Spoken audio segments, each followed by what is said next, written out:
The wind came off the ice like an old tale nobody asked to hear. It rasped along the crenels and ate at the mortar of the wall, and it found every seam in Jon Snow's cloak, every gap between his fingers where his gloves had worn thin. He leaned on the merlin, the rough stacked stone numbing his palms, and drew slow breaths that twined in the dark like milky snakes before the wind worried them away. The night smelled of iron and old frost and something else he had never learned to name. A dry scent that lived in the timbers and rope and the black heartwood of the lift. A smell that felt as permanent as the wall itself. Above him the stars were sharp and chill, and the moon was a clipped coin eaten at the edge. He had stood his share of watches now. The long quiet had filled him and emptied him and filled him again, until he had learned how to set his mind to it like a whetstone. But that night the quiet was different, layered with an energy so slight he might have imagined it. A faint, uneven rhythm somewhere below, far beneath the top of the wall, like someone breathing out of step. He turned his face southward. Winterfell was a memory behind the black seas of forest and hill, farther with each day that the ravens returned, each day that brought talk and stares over trenchers in the mess hall. The world below was beginning to splinter, and he was up here with the splinters biting his palms, above it all and yet not above it all. He closed his eyes against the wind and thought of the godswood and the heart tree there, and the smooth pale roots he had wrapped his hand around once, and the echo of water beyond the red leaves. When the watch ended he descended, his legs remembering the steps without his mind telling them how. The lift creaked below, the nearest lamps throwing out wells of amber that seemed only to make the surrounding shadows deeper, heavier, a dark snow pressing on every angle. Men in black cloaks stamped and blew into their hands. Oil burned thick in the braziers. There was the distant clang of steel as if two blades had touched, and Jon stopped without meaning to. He cocked his head and heard it again, a slight ringing and then the whisper snap of a pivoting foot on hard-packed snow. He followed the sound as if the night itself had tugged him by his sleeve. A figure moved in the small yard beside the old armory where the lamps were poor and the snow lay in hardened ridges. The man's cloak was thrown aside and his shirt clung to him. He was neither young nor old at a glance, but he carried something patiently both within his frame and just beyond it, an absence of rush. Jon had watched many men train and spar by then. Boys muddling through bravado, old hands finding their balance again, Ser Alliser walking crisp circles like a winter crow. But he had not seen this. The man moved as though each step replaced something that had been missing in the moment before. His sword was not bright. It glowed only the way all steel does when a lamp wavers and catches it. But there was an ease to his handling, a looseness married to a precision so exact it broke the rhythm of Jon's breath. Jon did not speak. The man did not acknowledge him. The sword traced arcs between slow and sudden, lines drawn not only through air but over memory and ground. The tip came down and kissed the snow without sinking, rose and turned, and then the man's body followed in a pivot that made no sound. Jon drifted closer and stopped at the yard's lip, lured by it the way a fire lures numb fingers. The man finished with a movement that was neither a flourish nor the absence of one. He stilled, the blade angled low. The night laid itself back over the yard. Then the man breathed and turned his head toward Jon. "You should sleep when your watch is done," the man said. His voice was hoarse in a way that suggested use rather than sickness, finer threads worn on the rough beam of life. "I meant not to intrude," Jon said. "No harm," the man answered. The blade rotated in his hand as if it had grown there with him. Jon stepped onto the packed ground, feeling the snow's last crust break under his boot. "Your form's not like the southern showings," he said, and hated the way it sounded, as though he had any authority to judge. "It's different." The man looked down at the sword as if the remark had been addressed to it. "Different from what you've seen is not always different in truth," he said, "and sometimes it is." An answer like that would have made some men sneer, and would have made Ser Alliser's mouth go thin. Jon found he liked it. "I wasn't taught that," he said. "Few are," the man said, and then, as if that were too proud, he added nothing. From the light, Jon could see him better. He was tall without being towering. His hair, tied back at the nape with worn leather, was the color of smoke where it met the lamplight and darker where it escaped. A white scar, thin as a dry reed, touched his jaw and ran along it half a finger's width before fading. The kind of scar that speaks less of panic than of an outcome measured afterward. His nose had been broken long ago and set with care. His eyes were plain and unremarkable, and then not, depending on how long one looked, like stones that show colors only when the sun angles just so. "Would you care for a bout?" the man asked suddenly, as if the words had occurred to someone else and he had only repeated them, wondering what they meant as they left him. John looked down at his own sword, asleep in its scabbard. "A match?" he asked, though his hands had already made up his mind. "I would, if you will, I would." He drew Longclaw, the bear's head pommel heavy and cool against the heel of his hand. The old familiar weight steadied his breath.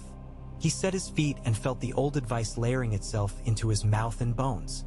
Do not reach, let it come. Be the iron, be the man holding it. They circled, a way of saying hello. The man came in without a feint. Should have been a mistake. John lifted to parry and felt the strike arrive somewhere else entirely, the man's blade having slipped to meet him a heartbeat after John's move. Not before, as if it had been waiting without needing to live in the same time. The second exchange was similar and not. The man offered nothing to punish. He was there when he needed to be, and when he wasn't there, the place he wasn't took up the work of defending him. John was not humiliated. He was not even beaten. He had no ground to place those words on. He was amended, slightly, with each touch. After, the man stepped back. "You have a good sword," he said. "Too many men think a good sword makes good hands." "My father," John began and stopped. He swallowed. "Longclaw was a gift," he said. The man inclined his head, not asking. They left the yard together because leaving together was what the yard wanted. The man pulled his cloak around his shoulders and its fur swallowed some of the lamp's poor glow. They walked along the stone slick with the day's pack and melt. The handrail was cold enough to bite. "I've not seen you here before," John said. "I know most watches by face. I do not know yours." "It is night," the man said. "Faces grow stranger at night." John smiled despite himself. "You are not wrong. Still, a name eases strangeness." "It does," the man said. He looked toward the pits of the braziers they passed, toward the coals that had fallen aside into themselves like fallow planets. "I've worn many names in small ways, and none in the way a man wears his true skin. For now, call me the first thing that seems apartment. Not to you, to yourself." John frowned. It was a foolish answer, and yet not foolish. "That would be an insult if it came from another," he said. "It would," the man agreed without apology. "But I ask it of you as I mean it. The first apt thing." "Stranger," John said. "That will do."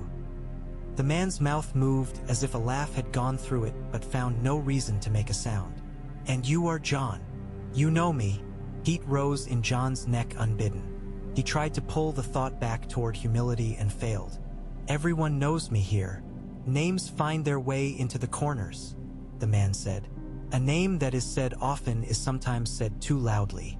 People speak about you with the kind of privacy they mean to be public. That is how men say they care." He stopped near the armory door.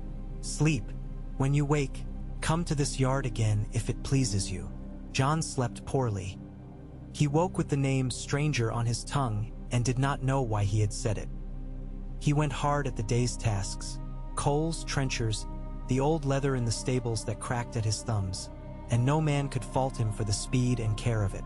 And yet the day felt like a space a man filled with the wrong broom. The news that moved through Castle Black did not help. It had the texture of dirty snow, rain-packed, each footfall skidding into the last. Someone said a raven had come. Someone said that it had brought a message that would change little and much, depending on what men wished to be changed. Men talked in lowered voices not because there were secrets, but because their voices were heavy and lowered themselves. John did not seek out the stranger. He avoided seeking him, and thus sought him more perfectly than he could have done by turning his feet. When the day's last light went thin, he found himself at the yard again. The yard received them as before. The man was there already, warming his joints the way a man warms the hinge of a gate before a long winter.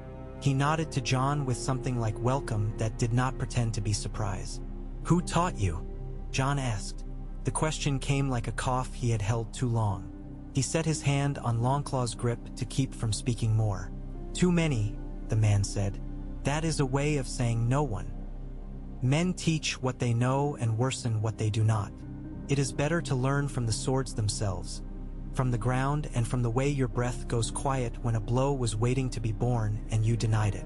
John tilted his head. "You speak like a septon," he said, and half expected the man to bristle. The man did not. "Septa, maester, mother, lover, sword," the man said. "All do the same work when they do it well." And so it went.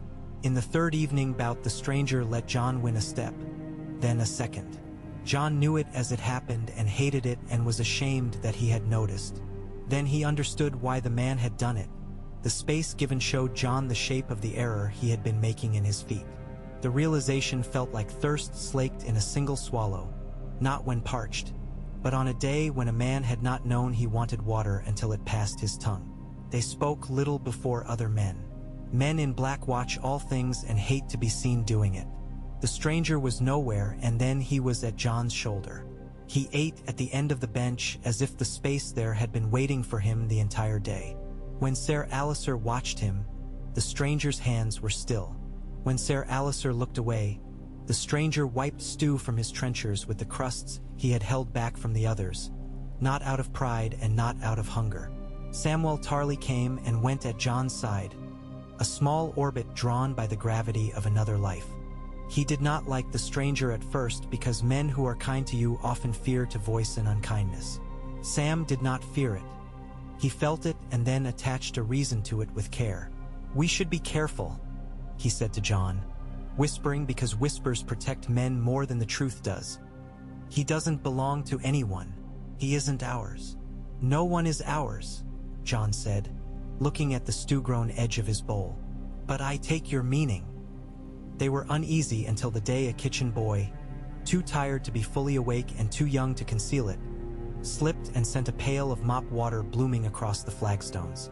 The man who had been carrying bread into the mess hall lipped and fell, and the tray clattered and the bread went flying and laughter came in too quickly, and then the quiet came after, embarrassed that it had arrived so early. The stranger was there. He bent and helped the kitchen boy to his feet while the boy's own hands trembled at their stupidity, and the stranger did not tell the boy to be careful and did not tell him anything. He set the bread back on the tray one by one. He picked up the last loaf and looked at it and tore the bruised half off and set the unspoiled half back with the others, a gesture so practical it almost passed for a blessing. The kitchen boy's shoulders lowered and the rest of the room found it had nothing to laugh at anymore. And in that moment Sam decided he could like the man after all. The ravens kept coming. A gray afternoon came that seemed to have forgotten it had been morning, and the crows along the wall called as if there were something to summon that was late. The pigeon fatigue of messengers and messages thickened the air until men felt as though they were swallowing ink. John stood with Sam in the small, round-chested room where the raven perches stank of oil and droppings, watching a bird with a scar over its beak drink from a shallow dish. That was when they heard that Lord Eddard Stark had been named traitor and sent for trial. It was not said so baldly, but words have a way of wearing their own bluntness smooth if you rub them together long enough. Ser Alicer made what passed for a speech. He said nothing John did not expect him to say and did not feel. Men listened because that is what men do when someone says he is leading them and the day has no other shape to wear. John gripped the edge of the bench until his knuckles went colorless with the strain and then remembered to breathe again. There were other watches. He did them well. He was a dutiful piece of black among so many. He learned the disciplines that make a man's heart a small fire that does not go out. And he went to the yard. The stranger was there. "You should not fight when your blood is too fast," the man said. "Then your blade is the wind's blade and not your own." "So I will fight slowly," John said. The words were not insolent. They were a plea. His breath surged in him like a river that had been dammed and had found a leap. They sparred. The man did not hurt him. He did not spare him either. He gave John the angular truth of each error and then held back the blow that would have badgered it home. When they left off, John felt more exhausted than he should have for the length of the bout. He wiped the sweat from his hairline with the back of his wrist and tasted salt and iron without biting his lip. The man leaned his sword against the armory wall and looked at John as though choosing how much to say weighed as heavily as the saying itself. "You cannot go," he said. John's heart had already pulled south so violently, he had half expected his ribs to crack. He stilled. He involved his breath in each second.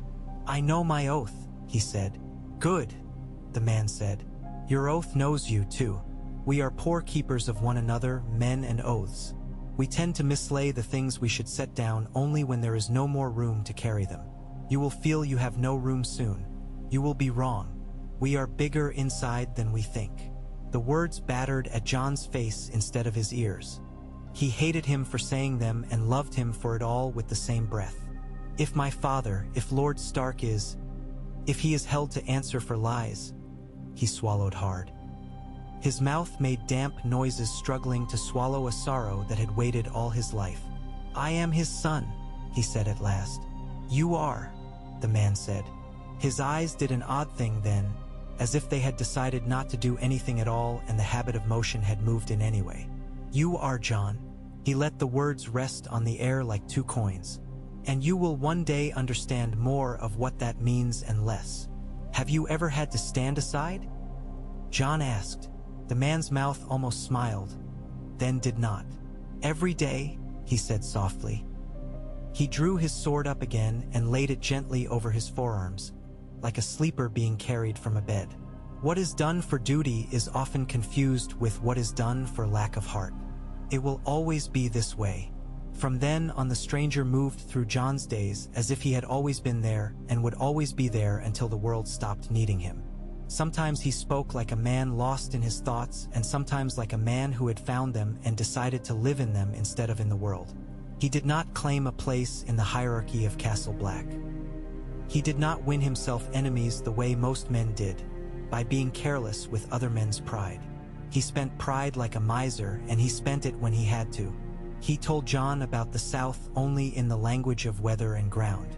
He would mention the way gravel sounds under a horse's hooves when the road is old and the day is dry. He would remark upon the dust and how it changes the taste of an apple when it is part of the day you eat it in. He did not speak of lords, of banners, of names that unrolled like scrolls from a lordly mouth. When John pressed him, gently or otherwise, the man unrolled silence instead.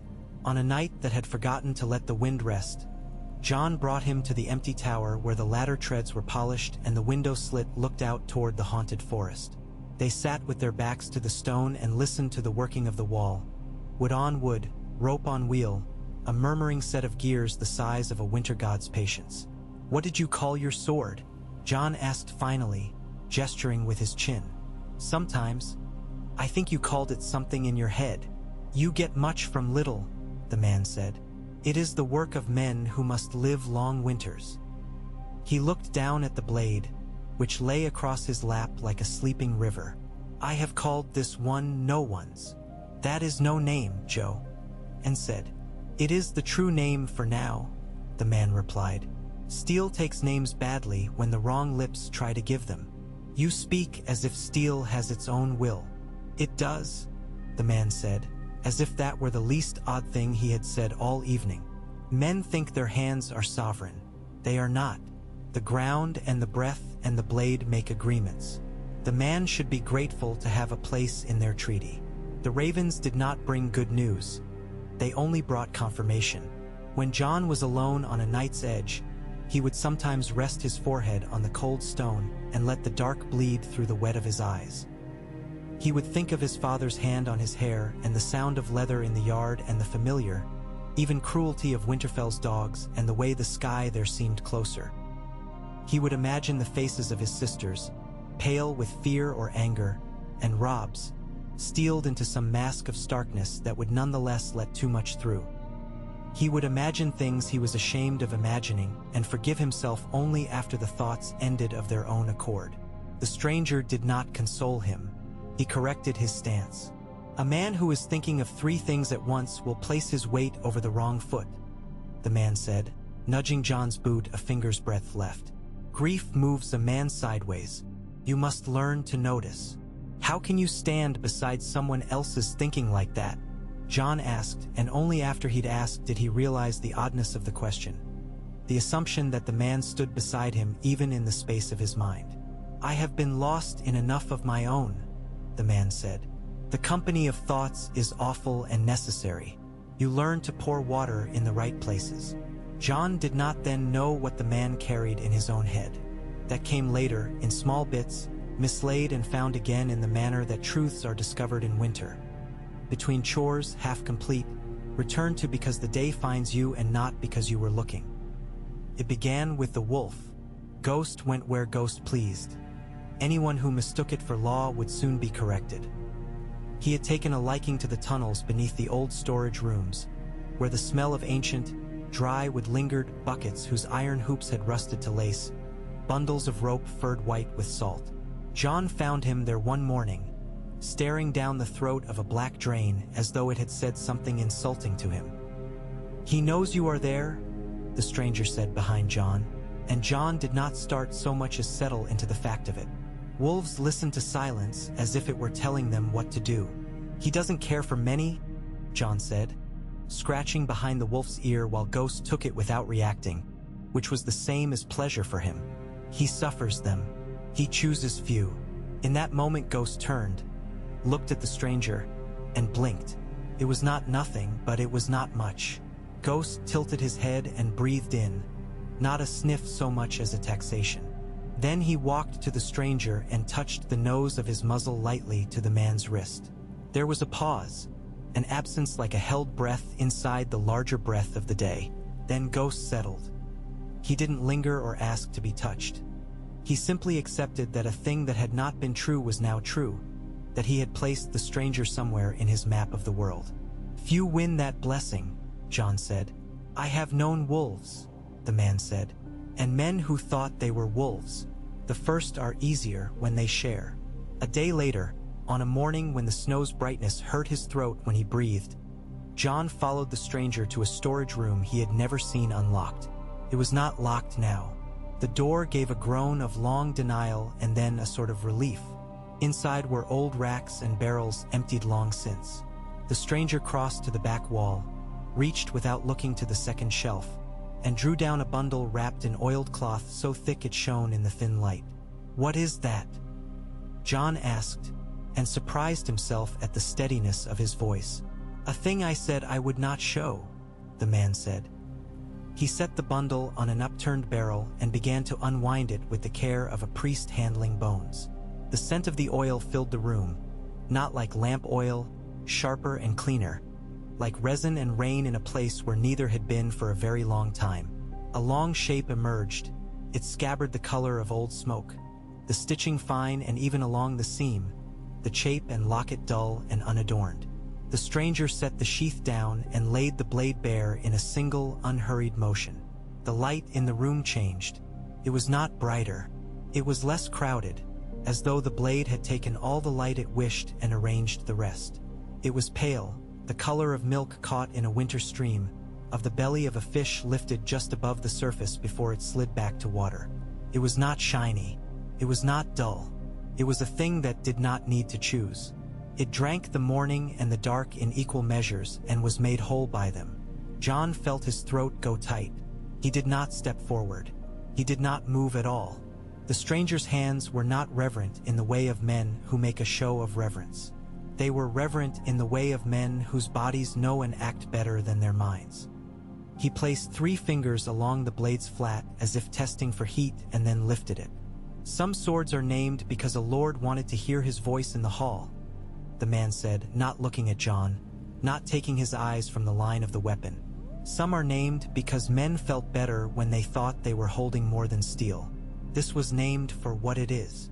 John's mouth shaped the word before he could stop it. Dawn, he said softly, and he thought of every story he had heard as a boy, the way his jaw had ached afterward because it had been clenched without his knowing. The man's eyes flicked to him and away, a movement so small John wondered if he had imagined. "Diet. She has been called that," he said. "And worse, and better. But that is the name that will do." Then, John's breath came shallow. His whole life had rearranged itself and had not asked permission. "Then you are a man," the stranger said. He rested the sword across his knees and sat on the barrel. "Who failed? Who has work to do while he is permitted breath?" John felt the shape of him then in the way one feels the shape of a man beneath his cloak. He understood nothing and yet understood everything he needed to. The man's other names were not there in the room for John to touch. His thought only walked the edges. He glanced at the blade again and felt Ghost press his flank against his leg, a weight that grounded him as surely as a ship takes anchor. "You kept it hidden," John said, "because there are polite things to say when the world becomes something else and men cling to them like stones in a river. One does not show a thing to men who do not yet see," the man said. "It makes them blind." "Why show me?" "Because you will have to see," the man said quietly. "Very soon." Are you?" John faltered. A word leapt to his tongue and found there were guards at the gate. He swallowed it and let it pace inside him. He thought of vows and of the day a long time ago when he had touched the trunk of the heart tree and promised himself that something good would come of it without knowing how a boy makes a good promise to a god. "Ask nothing you cannot bear the answer to," the man said. "You are not a boy I can tell comforting stories to. I have told too many men comforting stories and kept them from their own strength. I will not do that to you. I will tell you only what you have room to hold." The room felt smaller. The oil smell deepened. The blade lay heavy and pale across the man's knees. "Then tell me what I must hold now," John said. "That there is more to you than you have named," the man said. "That what has been called weakness in you is the door to the room in which your strength hangs waiting to be worn. That you will be torn by men's claims on you, and that tearing will make a sound inside you like winter splitting a tree. That you must not mistake the sound for your own voice, and that I will teach you what can be taught of the blade and of the breath, and when the time comes, of the choosing." John let the words come to rest where they must. He took a breath and another, remembered to set his feet even though he was not standing. "Teach me," he said.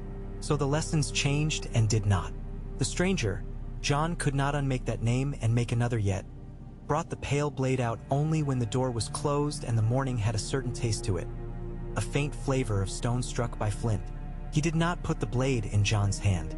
He showed him angles that made themselves, lines along which a man might cut not only another's flesh, but also his pride. He showed him how not to take those lines, even when they offered themselves, even when the blow would be clean and the victory would be easy. "Ask yourself why the blow is there," he would say, and John would ask, and, more often than not, he would be wrong. He would ask again and be wrong again.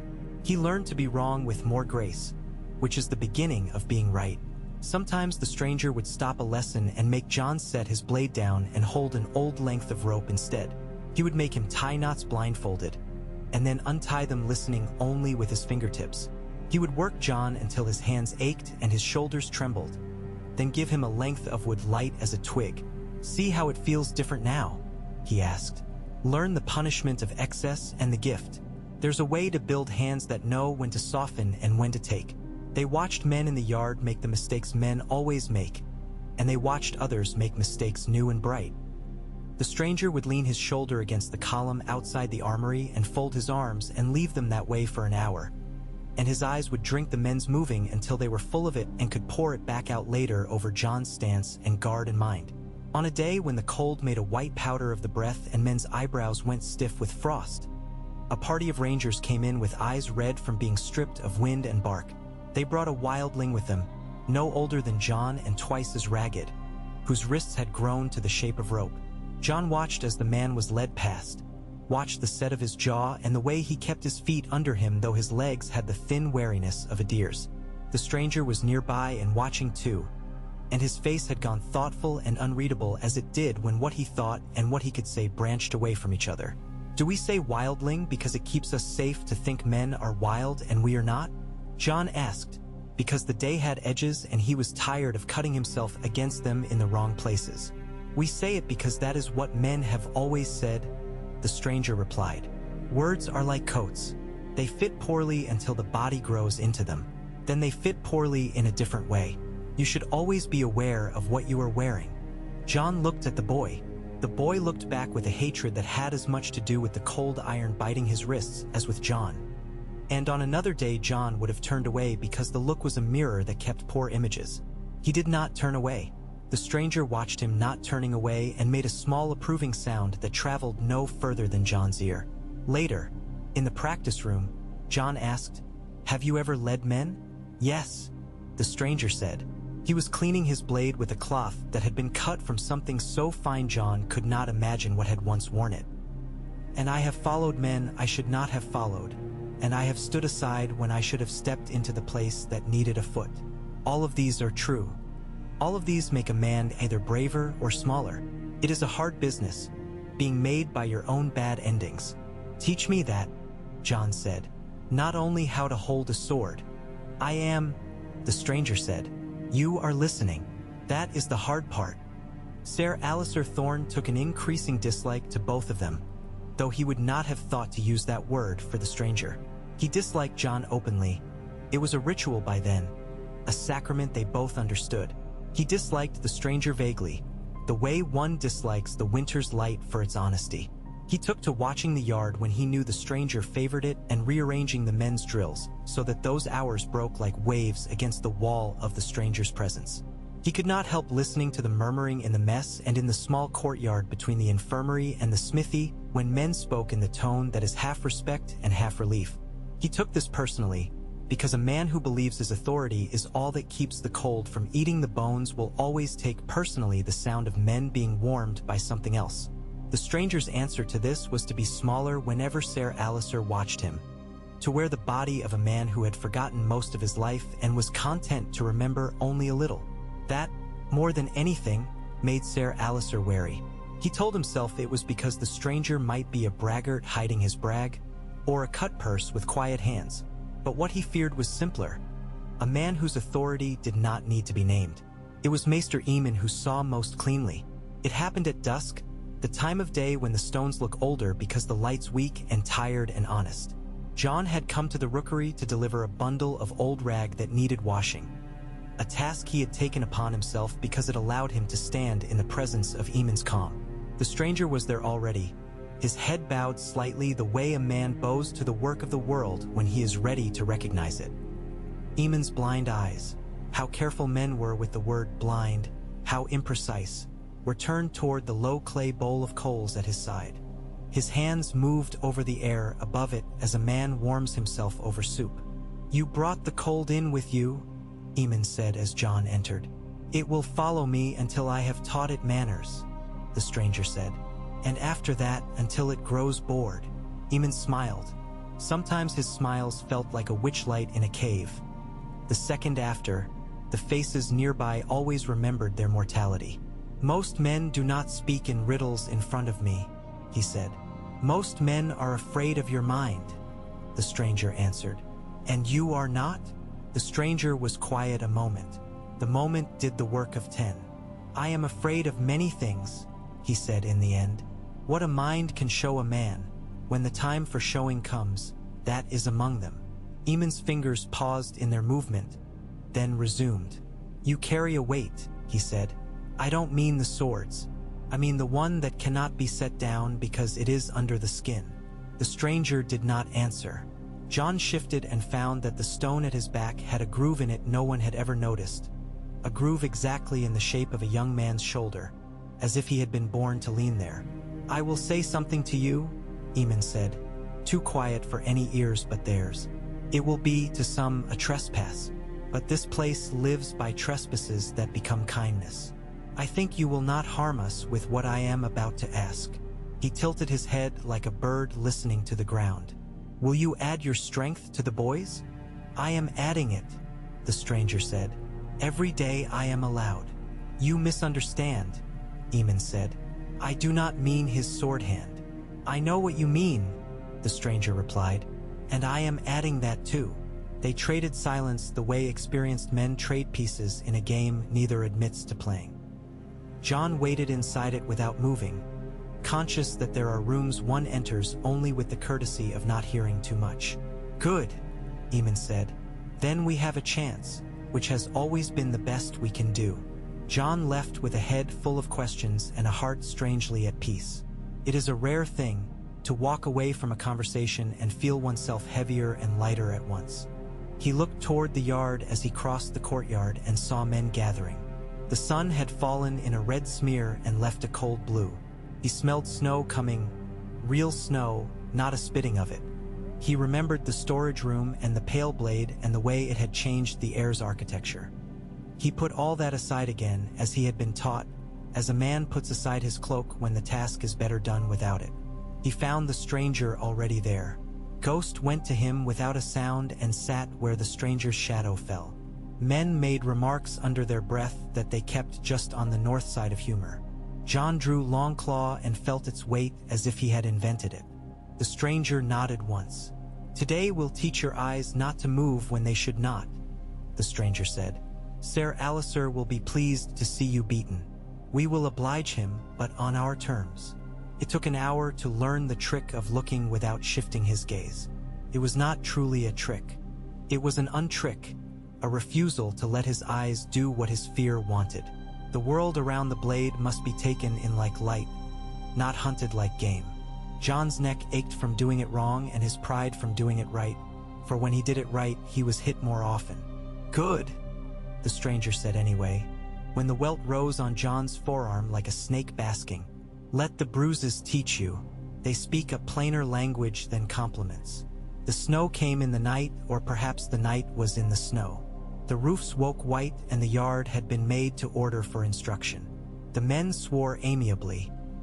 Men loved to complain about what they would complain about less if it were absent. John walked across the yard and listened to the particulars. Queak the new snow makes when the temperature falls just low enough to convince it to be snow and not something else. The stranger joined him with his cloak held close, and they were two men moving through weather together, which is a way men become kin more reliably than the sharing of names.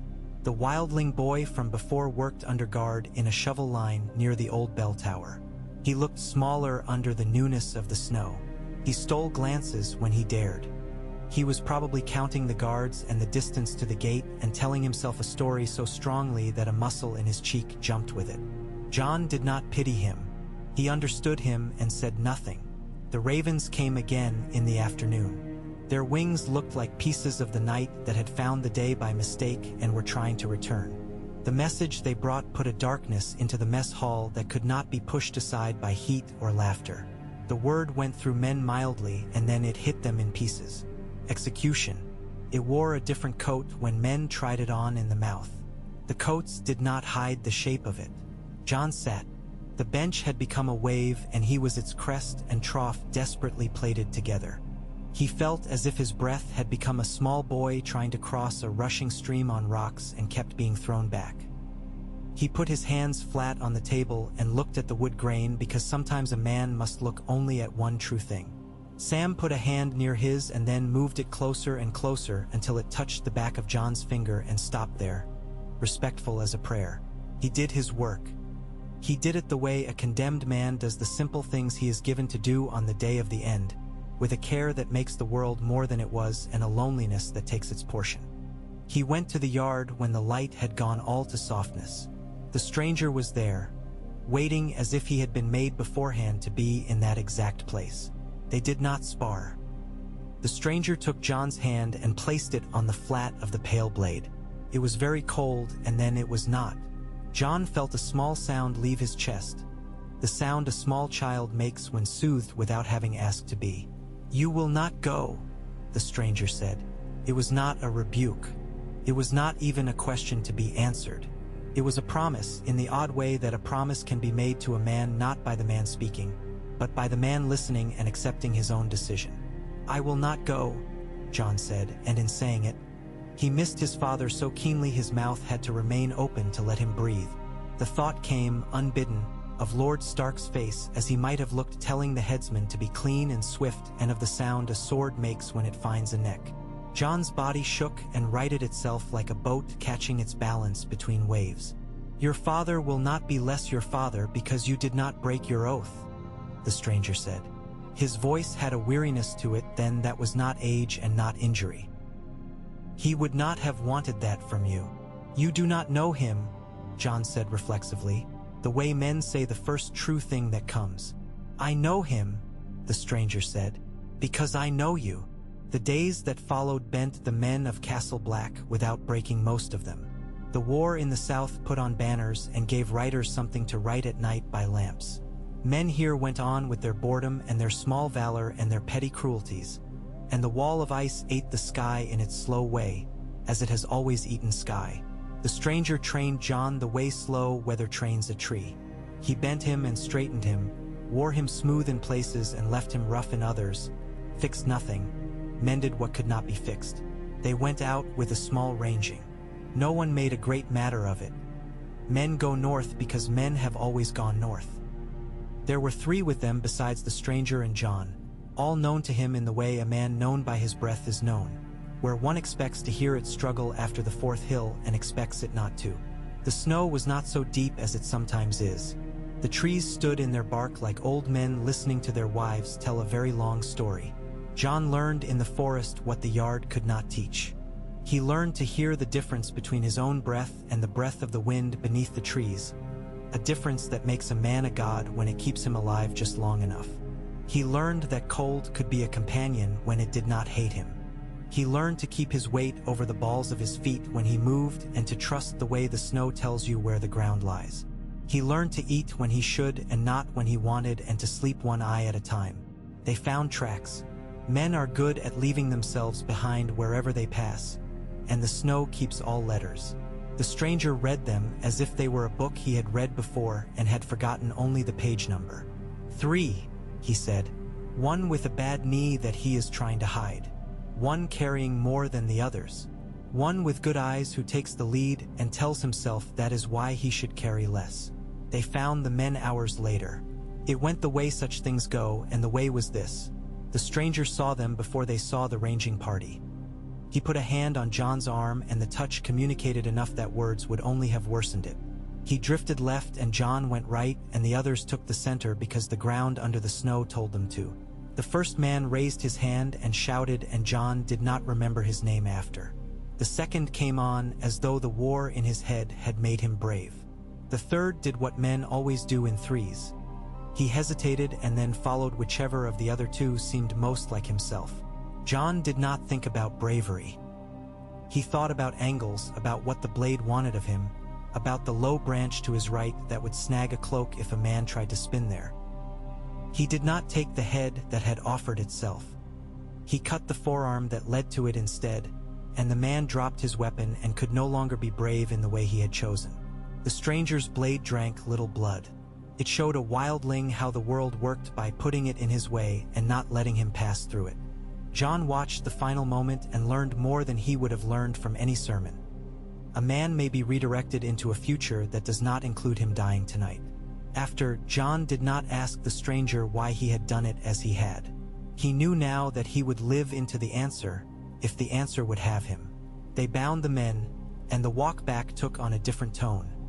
Men tied to other men's fates. The stranger spoke softly to a wood that would not care. In the nights after the ranging, John had dreams of a white sword and a woman's voice he had never heard but had always known. The sword stood in a room where water had stood before, and the woman told him to put his hand on the cold. He woke with his palm stinging as though he'd touched stone that remembered fire. "What do you dream?" the stranger asked once. Not because he was the kind of man who asks such questions, but because he was the kind of man who had come to know he must. "Of things that are gone and things that never were," John said, and the stranger nodded, as if that had been the answer he had been waiting to hear all along. A letter came with the next morning's ice. The wax had cracked in one place before it arrived. Someone had tried to read it with their fingers, to see if the letters would speak that way. The seal had been pressed with the sign of a place John did not know, and the parchment smelled faintly of something that made John think of windows open at night in a world where the air is sweet. Orange blossom or something akin to it. The stranger took it and made his face empty, the way he made his face empty when the men in the yard watched him. John did not say, "Is it from home?" because he knew the man had no home left to speak of in public. He did not say, "What does it say?" because he knew it would say nothing to him. He said, "Will you answer?" And the stranger said, "I already have," and fed the letter to the brazier. Ash rose and fell. The day went on. The wind turned and brought the cold off the snowfields again. Men cursed the way they always curse. Gods listened the way they always listen and decided less than usual to do anything about it. "Do you believe in omens?" John asked at twilight. "I believe in a man's hand on his sword and his eyes looking exactly where they should," the stranger said, which was not an answer and was. He taught John to count the time it takes to breathe and to learn which part of a breath holds fear, the beginning, the middle, the end, and he taught him what to do at that part. He taught him to move a man away from the place he wants to be without striking him. He taught him what to do when he himself was moved away from his own place. He spoke of leadership only when the night was very quiet and the stars had forgotten their pride. He told John that men who think they are leading because they dislike to follow will always drive their people into a ditch, and that men who say they are following when they do not trust the road are lying even to themselves. He told him that sometimes the best leader is the one who sits with his men and says nothing while the wind chooses the words. "They will look at you because your face looks like the faces of men they are ready to obey," he said once, unexpected and plain. "Be worthy of that accident." "What if I am not worthy?" John asked. He had thought the question 100 times and never given it breath. It felt like stepping from a roof into a snowbank he could not see the bottom of. "You will be," the stranger said, and did not make it a compliment or a threat or a prayer. He made it a measure. When the next winter storm rolled down from the hard blue north and erased the edges of all things, men huddled around their own warmth, and the warmth made them talk. The stranger did not join them. He went out to stand in the lee of the old well that had been filled long before John was born. Snow gathered on his shoulders and did not adhere. It slid off in tongues. John went to him and stood close enough that their shoulders almost touched. He let the silence do the work. It thickened and sweetened, like milk left near a fire. "Do you ever wish to be other than you are?" John asked. "Every day I remember," the stranger said. "And then I remember that a wish is a thing that only does harm when you mistake it for a plan. So I let it melt." "What did you fail?" John said softly, more softly than he meant, and when he heard his own voice he almost wished to catch the question out of the air and put it back into the hush. But it was asked now and stood between them like a thin boy ready to be struck. The stranger's eyes were on the snow. "To keep a promise that was made inside a room full of the sound of water," he said. "I was set to keep, and instead I lived. That is sometimes the worst failing, when it is mercy's twin pretending to be courage." John did not say, "I am sorry," because he had learned not to say that when it is only a dressing on a wound a man must learn to show himself. He touched the stranger's sleeve and let go. The storm went on. The men in the hall sang crude songs that stripped the snow from the roof with their happiness. Ghosts stared into the storm as though a message were written there in a white script. A day came when the stranger placed Longclaw in John's hands, and then placed his own hands over John's and closed them there. "Bend your elbows," he said. "Think of your knees while you think of your wrists. Most men have never learned to do two things at once with their bodies, and it is why they are beaten. Do these things without thinking of anything else for a while. Then let grief stand in the room with you the way a man does who is not familiar but not a stranger either. Give it a chair and leave it be." John did it. He did it badly at first, and then he did it less badly, and then his breath changed and the memory of his father's face came into the room and sat with them without hurting him, not because the pain had diminished, but because he had learned to make room for it. The stranger lowered his hands and took a step away and did a thing John had not seen him do. He leaned on the table and let his head drop for a moment. It was the sum of 1,000 tiny acknowledgments, the kind a man allows himself when he has already given away most of the ones that would have shamed him. John looked at him then with an artist's eye that he did not know he owned. He saw the line of the stranger's shoulder and the word that line spoke: service. He saw the scar at the jaw and the word there: duty. He saw the hands, the old white along the knuckles where a blade has never entirely forgiven them. He saw the sword leaning against the far wall, sheathed again now, and saw in it a future neither of them had allowed themselves to say aloud. Another raven, another message. Robstark. War in the Riverlands. Names like a roll call of fathers in the minds of men here, the names of men who had once passed through these halls or whose sons had. The stranger watched John take the news into him. He did not watch because he enjoyed watching a boy hurt. He watched because a man must know a boy's breaking points if he is to help him be made rather than ruined. What would you do? John asked him that night, raw and simple as a cut. Which time? The stranger asked. What I would do now is not what I would do then. Now, John said, I would prepare to serve a cause that will not have banners when it arrives. The stranger said, and I would make certain that when men look for a face in the storm, they find your steady as the place they have been looking for all their lives. And then? John's voice had almost nothing left in it, and what remained was steel. And then I would put on a name when it is given to me to wear, the stranger said. I would put it on the way a man puts on a new cloak, grateful for its warmth and aware of its weight. And I would bear the hatred of men who will say I have no right to it, and I would bear it until their mouths grow tired. You speak as if you have worn names before, John said. I have, the stranger said, and said no more. In the weeks that followed, John began to notice that men were watching him even when they thought they were watching the stranger.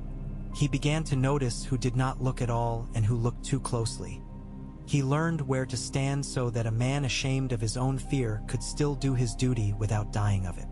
He learned that the right word said at supper takes the place of 5 orders barked in the yard. The stranger watched him too. He took him aside after a long day and handed him a length of cloth. Move through the room blind, he said. Learn the angles of the tables and the taste of your own breath. Do not touch anything and do not be touched. John did it because he had asked to be taught and because he knew a teaching when it arrived wearing a ridiculous coat. He learned, in the dark of the cloth, that he had not known the room at all. He discovered that the benches made a different sound when empty than when full. He discovered the difference between his steps and those of a man who had decided he cannot be heard. He discovered his own patience. When he lifted the cloth at last, he found the stranger standing where he had begun, not having moved at all, and understood that the lesson had not been about moving through rooms but about moving through men. There were men who laughed at John. There were men who tried him with small cruelties because they needed to see how he held himself up when planks were removed from under his feet. There were men who loved him enough to save themselves by staying near him. There were men who would die if asked kindly. John learned not to use that love. He learned to keep it aside, like a drink set by for a thirst that would truly kill. The stranger taught him that as well, not in words but in his own refusal to be loved, which is a love of its own sort. One evening, as winter bled blue into the corners of the sky and the cook's pottage soothed the worst of the day in men's bellies, John and the stranger stood at the edge of the yard and watched the boys with brooms try to clear ice they could not clear. One of the boys, thin-shouldered, his face always arranged as if expecting blame, lost his balance and went down hard. His broom skittered and struck the heel of the men-at-arms whose patience was a short coat. The man spun with his curse half-made, a curse that would have become an oath and then a blow. John stepped forward onto ground he did not own and let his voice, not sharp, cut the man's intention the way a blade can cut a thread without cutting the cloth. Steady, he said. He fell. He has learned the lesson. He'll show you the proof when he rises. The words turned the man away from the blow he had been about to give the boy and toward the one he could give to the world, laughter. It was not unkind. It was the laughter of a man returned to himself. The boy rose and took back his broom and went on with the job more carefully, not because he had been spared a beating, but because a man had told him the name of the thing he should do next. After the yard had emptied, the stranger said, "That was well done." "It was words," John replied. "Men are built from them," the stranger said. "Swords arrange the building, if we are fortunate. When spring would have softened the world if the world still remembered spring, a bird arrived with a leg like a wire and a message like a storm." John watched the men read the rough letters out loud as if they could scatter the sounds by speaking them.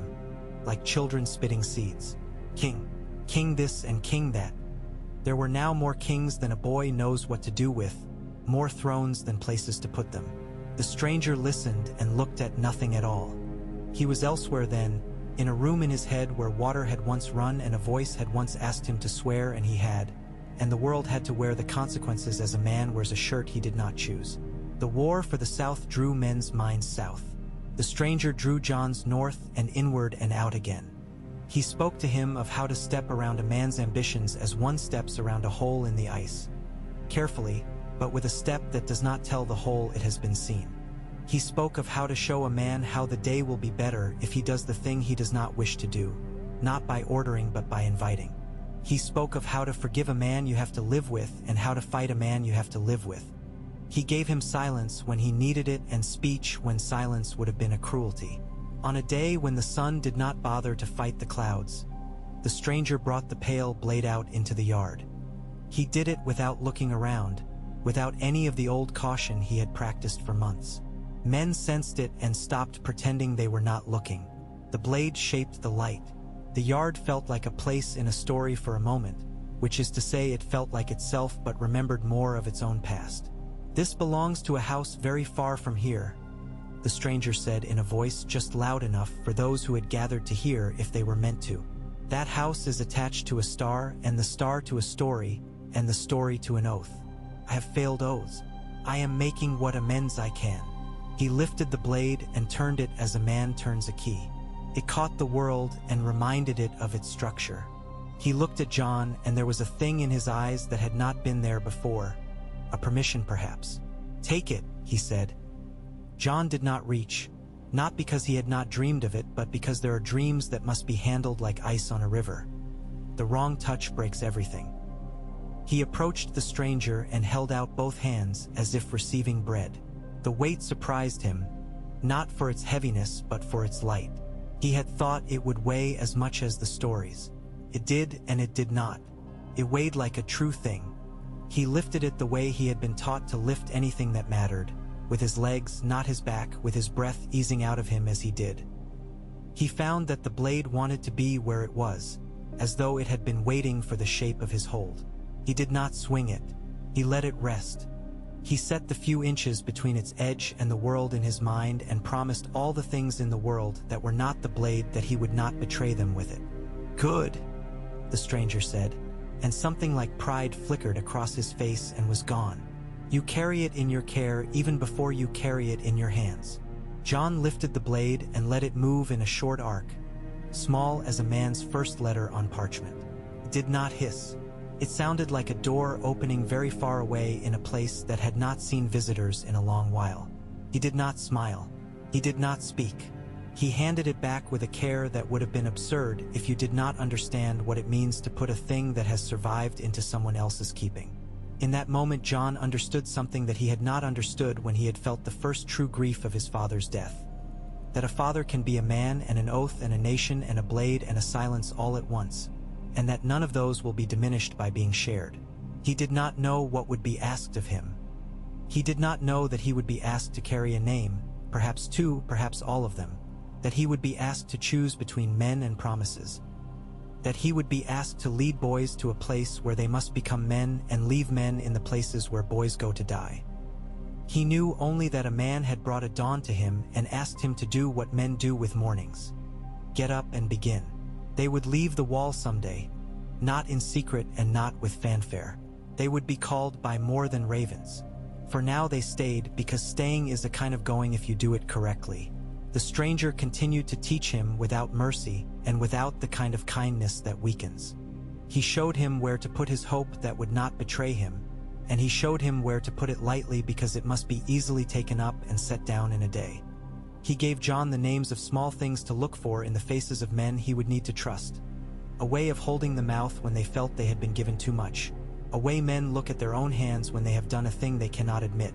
The kind of stillness that precedes a good action, and the kind that precedes a bad one. John asked him once, "Who taught you all this?" The stranger looked at him as though the question had reached for a place he had forgotten would be tender. "A girl with ash in her hair and her mind in the right place," he said, and then, as if to himself, And a queen with an empty cradle. He shook his head a fraction. A man returning to a present that would forgive him for having left. And failure, he added. Failure is the master. We just pretend the others are. John had learned enough by then not to say that it was a poor bargain, this being taught by the poorest of teachers.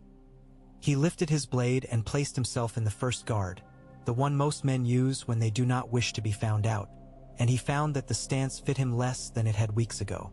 He adjusted. He found the new place that fit. He began to move. The stranger watched him and then stopped watching because it was no longer watching that he was doing. It was witnessing. On the last night before the moon went black entirely, they went to the top of the wall together. The wind was quieter. It had argued itself hoarse during the day. The world lay beneath them, the way a sleeping dog lies, sprawled and unguarded and somehow still alert. The stars were bright, bright as cold water. John leaned on the Merlin as he had on the night by which all other nights had been measured since he first saw the stranger, and he felt the man come to stand beside him, not shoulder to shoulder this time, but a step back, giving room as men do when they are ready to say something true. "You will lead men," the stranger said. "You will not ask to. You will not take it. It will come to you the way winter does. Half will be relief. Half will be dread. How will I know when it's time?" John asked. "You will not," the stranger said. "No one does. Men pretend to know so others will follow. The best you can do is to listen for the thing in your belly that is not fear and not hunger and not pride. It feels like the moment before a blade catches the light." John nodded. The air on his face made the skin feel younger. He took a breath that felt like an oath that had remembered its words without being told. He looked out over the great white and the dark band of trees and tried to imagine all the rectangles of light in the halls of men and women far south, the small lives being lived and broken, and felt the first stirrings of responsibility that did not come simply from love of his own. It came from a love of the world he had finally set his hand upon. The stranger rested his palms on the stone and dropped his head. John almost missed the words when they came, quiet with the soft fatigue of a confession made to a man who has already forgiven you for it. "I was at a tower once," he said. "The day was too hot for what happened there. I have lived hot ever since. I would like to be cold again." John did not speak. He reached out and, without looking, set his hand briefly on the stranger's shoulder. It was not a comfort, it was not a brotherly thing, it was not an apprentice's thanks.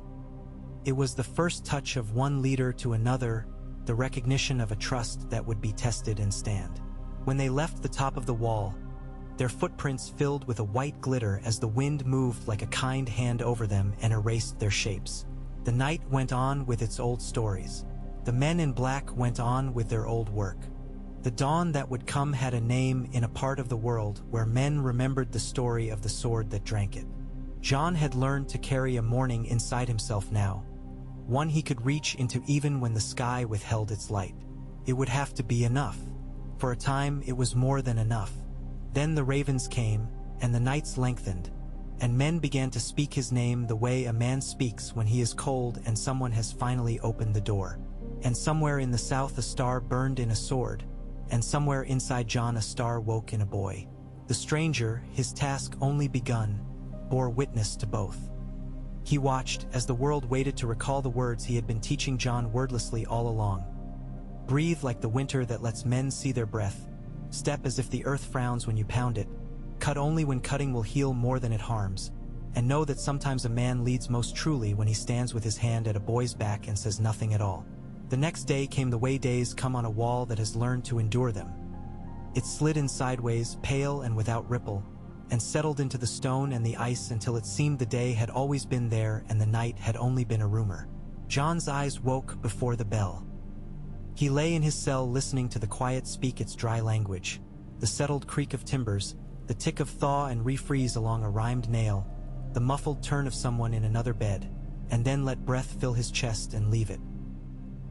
He rose and dressed by habit and found Ghost already at the door with the faintest frost on his whiskers, as if the wolf had decided to wear the morning's edge for a little while. Outside, the yard was a map writ in white, scuffed by men with work to do. Snow broke clean under John's boots. He tilted his head and listened to the sky. There was a harshness in it, as if the day had filed its teeth overnight. He went to the stables first because he liked the way animals negotiated with weather, honestly, without the pretenses men put on to trick themselves out of discomfort. The smell of straw and horse and old leather wrapped him. He hauled water, lugged it to the buckets hanging at the stalls, and watched steam make brief ghosts of itself when it met horse breath. He saw the stranger crossing the yard later, cloak close, moving as if he had taken counsel with the stones about where to place his weight and gotten their blessing. Men's talk followed him, never too loud, never too bold. There is a tone men use when they wish to be associated with a thing without having to change their lives to accommodate it. The stranger wore that tone in the air behind him like a scarf someone had draped over his shoulders without permission. John caught up with him near the old smithy, where heat breathed through the gaps between planks and the sound of hammer on metal had an old man's cough at first and then grew into itself. The stranger paused, as if he had felt John's intent as clearly as a hand on his arm. "You look as if your mind is gnawing a bone," the stranger said. "It does that," John replied. "Sometimes I think it's the only thing it knows to do." "That is not a fault," the stranger said. "It's a question of what you feed it." He tipped his head toward the smithy door. "Come, let your mind eat the smell of hot iron a while. It is an honest food." Donal Noy looked up as they entered, wiped his face with the back of a forearm that had never entirely forgiven him for Baratheon work long ago, and made a sound that might be a greeting or might be a comment on the weather. With Donal, they were the same when he felt kindly. "Back again, are you?" he said to the stranger. "If I had a fish for every time you breathed my smoke lately, I could go to sea and never come back." "If you had a fish for every time I breathe, you'd be a god," the stranger said mildly. "And no one wants that of you." Donal snorted and pushed a basin of water with his foot. "You bring a blade that needs a sheath's guts checked?" "Only the sheath," the stranger said. He set the long, smoke-colored scabbard on the bench, its stitching a quiet boast. "The locket's begun to wear through. The day it falls apart is the day a man will need to draw quickly, and I would rather not give the gods something to laugh at." Donal ran a thumb along the worn place and grunted. "Fine work when it was done," he said, not lavish with praise. "You do not often see leather talk to itself like this and not split. The man who stitched this knew something." "The woman," the stranger corrected him. "She stitched as if the needle had been a thing she learned to hold before walking." "Better still," Donal said. "Women make things last. Men make things loud." He lifted the scabbard and weighed it like bread. "This is not Valyrian," he added, a courtesy to the stranger's pride. "No," the stranger said, "it is not." He did not add anything, which was as clear an answer as any. John stood a pace behind, hands tucked into his sleeves for warmth he did not need, because he felt the respect due to a place where things were born out of fire and insistence. Donal's one arm worked, and he ran his hand over the table looking for a tool he had moved 2 breaths ago. He found it by the sound it made consenting to be found. "Leave it," he said. "I'll stitch it as the day grows." He flicked his eyes at John. "You'll be wanting a new wrap for that bear of yours come the thaw. Your pommel leather's split along the seam. It'll bite you when you don't need biting." "I'll see to it," John said. "Thank you." "No thanks," Donal muttered. "Bring me the sword when you're ready to go without it for a day. I'll do it then and tell you all the things you're doing wrong with it. That's what old men are for." They left the heat together and the cold bit them like a familiar dog. Snow had begun to fall again, small flakes that seemed to be counting something. John felt his breath move as if the cold gave shape to it with a sculptor's hand. "You will be asked to go north again soon," the stranger said. "Farther than boys go for practice." "Have you been asked?" John asked. "I am always asked," the stranger said. "By the wind, by men's fear, by the shape of the sky. The Lord Commander will do me the courtesy of seconding what I already know." He glanced at John out of the corner of his eye. "You will go. You will be useful. You will be needed in small, proper ways at first. If you listen the right way, it will teach you the shape of the greater need. John let a step go under him unmarked and then recovered himself. "I do not fear going," he said. "I fear coming back wrong, unfit for what waits here." "You will," the stranger said simply. "All useful journeys exile us. The trick is to return to the place that is not a place." John looked at him, teeth set in the cold. "You say things that are truer than they are helpful." "I say things that become helpful when you are ready," the stranger answered, and looked toward the Lord Commander's tower as if he had heard his name spoken inside the stone. The call came 2 days later.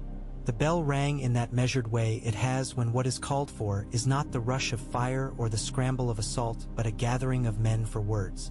The hall filled with black cloaks and the smell of wool that had remembered too many storms. Jeor Mormont stood, a shape as blunt as the world, his beard a frost-burned thing, the raven on his perch making small uncouth comments no one took personally. "We'll range," Mormont said. He did not let the word swell. "Crasters first, then farther. Raider gathers. I would know what the gathering means. The wild will always be wild, but not like this. Not with so many. Not with stories moving under men as if a river had taken to walking." Dolorous Ed Tollett muttered something about rivers with legs and the gods' poor taste in jokes. Men shifted. Some mouths went dry, some wet. Sam stood near John, his face trying to recall how to be brave the way a man tries to recall a song learned as a boy. Ser Alistair leaned on the end of a bench, arms crossed, scorn moving in him like an eel. The stranger stood at the back with the men who do not need to stand at the front to be seen.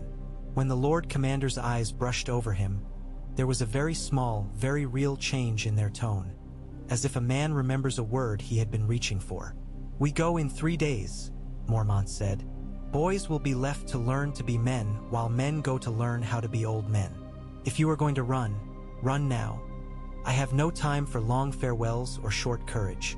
There was the laugh that comes because men must let fear leave their mouths in some shape. The raven said corn, and then king, and then snow, because it liked the way words make men look at each other. Later, in Mormont's chamber, John stood as ordered and felt warmth move from the fire into his shins. The stranger stood a little aside, his profile making a statement he would not deliver aloud. The Lord Commander looked from one to the other. Close, his eyes were not as blunt as the rest of him. They were a hunter's eyes, used to reading a world that lies. "You will keep the boy alive," Mormont said to the stranger, as if announcing winter. "He's useful to me and to what I hope to make here before there's no here left to make." The stranger inclined his head. It was not servile. It was practical, like a man's hat worn correctly. "I will keep him alive if he lets me," he said. Mormont grunted at that. "You," he said to John, "will listen to men who know more when you don't even know how much you don't know. You'll think of worry as a payment you owe living, and you'll pay it by doing the thing in front of you that wants doing. You'll not argue with me with your eyes, and you'll not give away any of the good fear you'll feel to the men around you who need you to carry it for them on your face. Are we understood?" "Yes, my lord," John said. He felt the words settle into the shape of his throat like a key into a lock that had been waiting. The raven hopped and said, Who? With all the dignity of a man of letters who has decided to imitate an owl. They prepared in the way that is always the same and always different. Packs were checked and then checked again.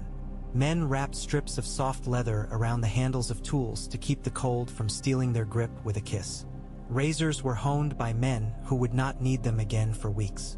The yard filled with the sound of men who seem to be doing nothing and are in fact saying their goodbyes to a place with their feet. The stranger moved among them and showed them a knot that would not slip, a way to stow a pot so it did not sing against a pan and drive men mad, a way to layer wool so that sweat did not make ice where heat should be. John slept badly the last night. He woke with ghost images of a corridor of white, a door without a doorframe, and the hush that follows a name spoken too loudly. He lit no candle. He lay and listened to men sleep and thought of Winterfell in the way a man does when he is already farther from it in his head than his body is by miles. He thought of Rob's boyhood face that had become something else. He thought of his sisters, eyes and hands and 1,000 little cruelties they had performed on each other and forgiven, because that is how a house is built. He thought of his father's hand on his head and the exact weight of it, and turned the memory over and put it away where it would do the least harm. They set out under a sky that looked peeled and raw. Snow gave them a grudging passage. The first hours of any such march are always a negotiation between men and their bodies and what those bodies think they should have been asked to do instead. Dolorous Ed offered his usual homily on misery. Gren took it as an insult, and then as a joke, and then as a comfort, the way men do. Sam labored but did not fail. John kept an eye on him the way he had learned to look without looking, and the stranger served as a mirror that reminded John when he had slid from watchfulness into pity and how to get himself back again. They walked until walking became the only thing that had ever been asked of men. They rested in the lee of bold trees who had made treaties with the wind. They moved on, and the day closed behind them like a door brought gently to. Near midday, tracks crossed their path and veered away uphill. Human, deep enough to say what a man had been carrying, shallow enough to say he had been carrying it a while. The stranger squatted and read them, his face taking on the curiously impersonal look at war when his mind was the thing moving. 2 days, he said. 3 men. One with a limp that he refuses to admit.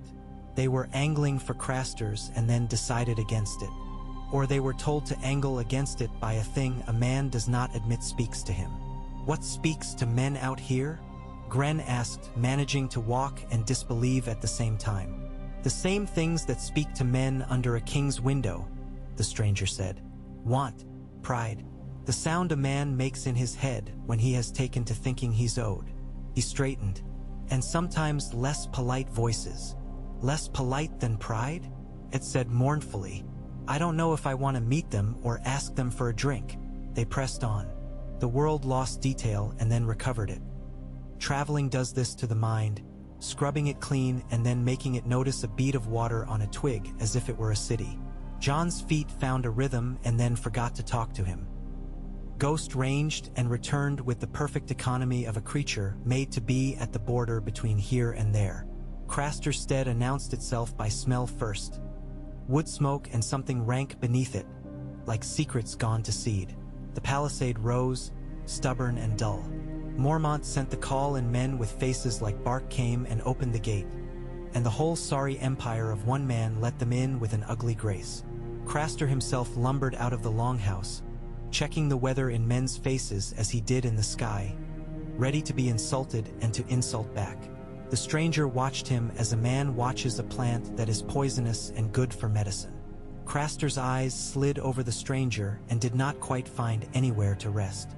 Men know when a name is standing in front of them in a man who won't tell it. Craster scratched his beard and spread arms thick as misfortune. You again, he said to Mormont. Always with your black crows. What do you think you'll find here you didn't leave? Hospitality, Mormont said. It wasn't a question. Craster showed his teeth. What the gods elevated me to give, I'll give, he said. And a girl passed behind him with eyes that had been asked to bear too much. They went inside and took what was given and refused what their pride wished to refuse. The longhouse held heat like a throat. Smoke scratched and laid a scratch down again when it felt it had won nothing. Men ate. Men idled without meaning to. Men looked too long at the girls and wives without meaning to, and then forced their eyes away. John recognized the girl Sam would later learn to call Gilly by the way Sam failed, miserably and openly, to keep his attention from the place where she existed. He watched Sam fight with his own kindness the way men do when they sense exactly how much it will cost and take out their purse anyway. John made his face quiet and his eyes steady. He did not try to pull pity over the girl like a blanket. Blankets do little for men and less for women like these. Later, by the latrine trench where the air be, it cleaner and the sky felt welcome again. Gilly came near him without quite coming near. You're not like the others, she said. It was not a compliment. It was a measured and cautious guess about a man's usefulness. I'm like the men I must be like, John said, and not like the ones I cannot afford to resemble. She frowned, the expression a luxury on a worn face. Will you help? What is help? John asked her. A promise you make me for what comes after? A road that has to be walked once you step on it? A meal? A way to keep my child, she said. And when she said it, the words were a sharp blade laid down between them on a house table. John heard the stranger's voice in his head without needing to be told. The stranger had nothing to do with it. Ask nothing you cannot bear the answer to. He looked at Gilly's hands. He looked at her eyes. He looked at the long house and the palisade and the snarl of wood at the edge of the yard and the paths that went out of it. Not today, he said, and watched the disappointment hit her and then be swallowed the way a bad mouthful of food is. But I am listening. He told the stranger about it by telling him nothing. The stranger listened by saying nothing. It is a relief sometimes to tell a man a thing he already knows. That night the stranger walked the yard in the slant snow, a pale shadow among the posts, and when Ghost crossed his path, the wolf's head went low in the odd acknowledgement that is not submission and not negation and not quite friendship either. The stranger stopped at the palisade and stood with his hand on the wood until his fingers had said enough to it. In the morning, the world had decided to be fewer colors. Men scraped ice from their beards and found their mouths. Gilly watched them go about their cooking and their banter and their failures with a face that made no promises to itself. John fetched water from a well he did not trust and saw tracks coming and going that did not align with the number of feet inside the palisade. He looked to the tree-line. The trees looked back in the honest way trees do. They found him harmless or worth noting later. Mormont went in to parley with Craster. Their voices rose and fell, the old antagonisms wearing like a boot that has been broken in and still pinches. The stranger stood near the door. He did not lean. He did not eavesdrop in the way of boys. He listened to a kind of silence that forms around men who lie to themselves because it is all that keeps their heads up. After a while, he stepped aside and let Gilly pass. She was carrying a pail, and the pail was heavy, and she had learned to carry heavy things without making the weight part of the pail's business. The stranger, without looking at her, without being seen by her, slid 2 fingers under the handle for the length of a breath and then let go. The sort of help that doesn't register until the day's work is tallied. What kind of men do we become if we do not help? John asked him later. The kind that help when we can, so that we might help when we must, the stranger said. If you promise her today, you will break your next 5 promises for want of having kept this one. That is a poor ledger, John said. It is the only one we can balance, the stranger said. They left Craster's as the light lowered itself through gray and found their place in the forest again. John looked back once, not because he thought doing so would make a difference, but because men have learned to affix small talismans to suffering and pretend it wards off the worst of it. The palisade's tops were black sawteeth against the whitening trees. Snow tapped at the furs on his shoulders with the insistence of a child who has not learned a mother's chores. They camped that night near a fold in the land where the wind did not always succeed. The stranger sat with John at the edge of the fire's reach, where the circle of light ended and the world began again. He handed John a strip of meat and another, slow as if feeding a sick hound, to force patience into a stomach that wanted to be a throat. You watched the tree line today as if it would sprout men like mushrooms, he said. Did I? John asked. He had not known he was so obvious. You did, the stranger said, a hint of approval in it. And they watched you in their way. Don't assume they will do you the courtesy of acting as men do. The wrongness is old and it is patient. It has learned our shapes and can wear them, but it is not us. It will not tire of waiting when we do. Have you seen? John began and did not know how to name the thing and so left it there, between them, an open space for honesty to cross if it chose. Yes, the stranger said. I've seen enough to know the name matters less than the breath you manage when you look it in the face. What breath should I manage? John asked. Any you can, the stranger said. One will do. He taught John that night to listen for the wrongness in snow, for the way the sound changes when a weight is moved by will that does not belong in it. He showed him how the cold can be ordinary and wicked both, and how to sense the second kind by noticing when pain comes without instruction. He took snow in his hand and squeezed it and let it melt and refreeze and melt again and explained no alchemy. There was none to explain. He was a swordmaster teaching a boy to sit without thinking of steel for an hour at a time, and this was the best of his work. In the morning the world was clean again. They packed and moved. The stranger drifted as scouts drift. He did not pretend not to be older than some dangers. He did not pretend he could outpace all of them. Men's feet made a slow ledger in the snow. The wind wiped some debts clean. The rest stood. The day after, Ed knocked a chunk of dirt from his boot and said, "If I live through this, I swear I'll die of boredom by the fire. That will be my revenge on the gods." Gren laughed and then swore and then laughed ag. Ein because he had stepped badly and bruised his pride.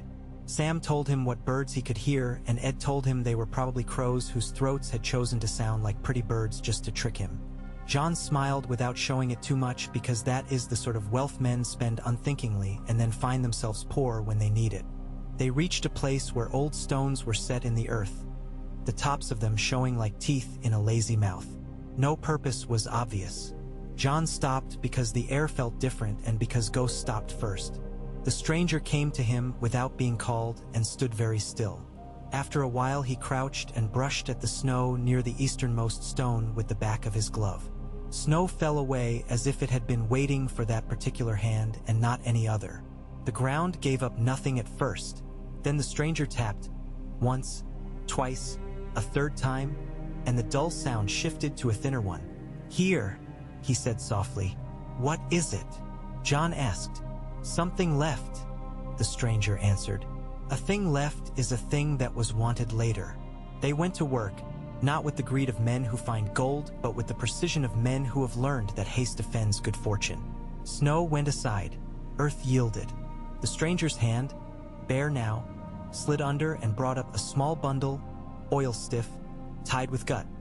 He set it on the cleanest patch of his cloak and unwrapped it with that reverence again, the one that is born from the memory of having done this too late some other time. Inside, nestled like eggs, lay points of black glass and narrow blades that had neither rust nor shine. Dragonglass? Obsidian, the blood of the world hardened to a judgment. Sam made a small noise that could have been a prayer. Ed said something about gods who smashed bottles and left the shards for fools to cut their hands on. The stranger lifted one of the points and turned it slightly between thumb and finger. "Keep these," he said. "Do not waste them trying to make them more than they are. They are exactly enough." "Enough for what?" Gren asked, because sometimes it is the brave thing to ask a fool's question in a fool's voice. "For the thing that is coming," the stranger said, and made sure Sam took one and that John took two, and that Ed took one despite himself, and that Gren did not make his into a joke. He gave more to Mormont and spoke quietly to the Lord Commander and did not ask, and was not told, what the old bear planned to do with the knowledge. At night, by the damp little fire that burned as if embarrassed to be asked to, John turned one of the points over in his fingers and watched it swallow starlight without returning it. The stranger sat at his side and said nothing. He did not need to. The point had been made. They reached the fist of the first men a day later, the land rising up into itself as if it had decided to be a knuckle. Old stones piled around the top in a ring that had seen too many winters and had, unwisely, kept them all. The place felt like a breath held too long. Men took to it because men take to heights, to circles, to the illusion of safety that walls give. They circled the hill and made their circles inside it. Tents, fires, latrines, the practical geometry of a life set down. Mormont walked the ring wall and made the comments a man in his position must make. Corn Halfhand was not yet there, but men spoke of him in the way they speak of a man whose face is part of a story they would like to be in. The stranger stood with John and looked outward, toward the black line of the forest that had come so close. He traced a line in the snow with a stick and then another. "Put the archers here," he said, though Mormont had not asked him, and named places where arrows could laugh or weep. "Set men to gather deadwood now. You will think you have enough until night puts its name on your fire. Keep somewhere a place where there is nothing. Men need a piece of nothing to look at when they think they cannot go on." John listened and stored it and told men he had learned to speak to that it would be their work to carry these words to men who would think they had come to them themselves. This is leadership too. He watched Sam coax the ravens to understand a new place by feeding them the same old corn with a different hand. He heard Dolorous Ed inform a latrine trench that it had failed to live up to the standards set by previous trenches. Night fell like old velvet. Men took their turns at the ring. The stranger kept to the outer edge. Ghost ranged and returned to him as to a rock in the sea. John walked until the world made sense again by repeating itself. He came upon the stranger at a place where the stones had fallen away. The man had set his palm to the old earth as if taking its pulse. "It is a good hill," John said, "because sometimes practical words are a kind of blessing." "It will be good until it is not," the stranger answered. "That is how hills are. That is how men are." He got to his feet and rolled his shoulders the way a man does when he is putting on the memory of his youth like an old coat. "Learn the paths down in the dark," he said. "Not because you will flee, but because men fight better when they know which way their feet could take them if they had to." John did as he was told. He found the paths with his feet and then with his hands. He counted paces and learned the little undercut where the snow builds its cornice and will spill if a man's body shakes the wrong way. He listened to the way his own breath sounded at different points and told himself which ones he could afford to use when he was swallowed in fear. He did it until his legs were a sermon to themselves, and the small mean voice in him that often came out when he was tired had gone to sleep with its face toward the wall. Days settled into the kind of pattern men believe will last until it cannot. They sent out scouts.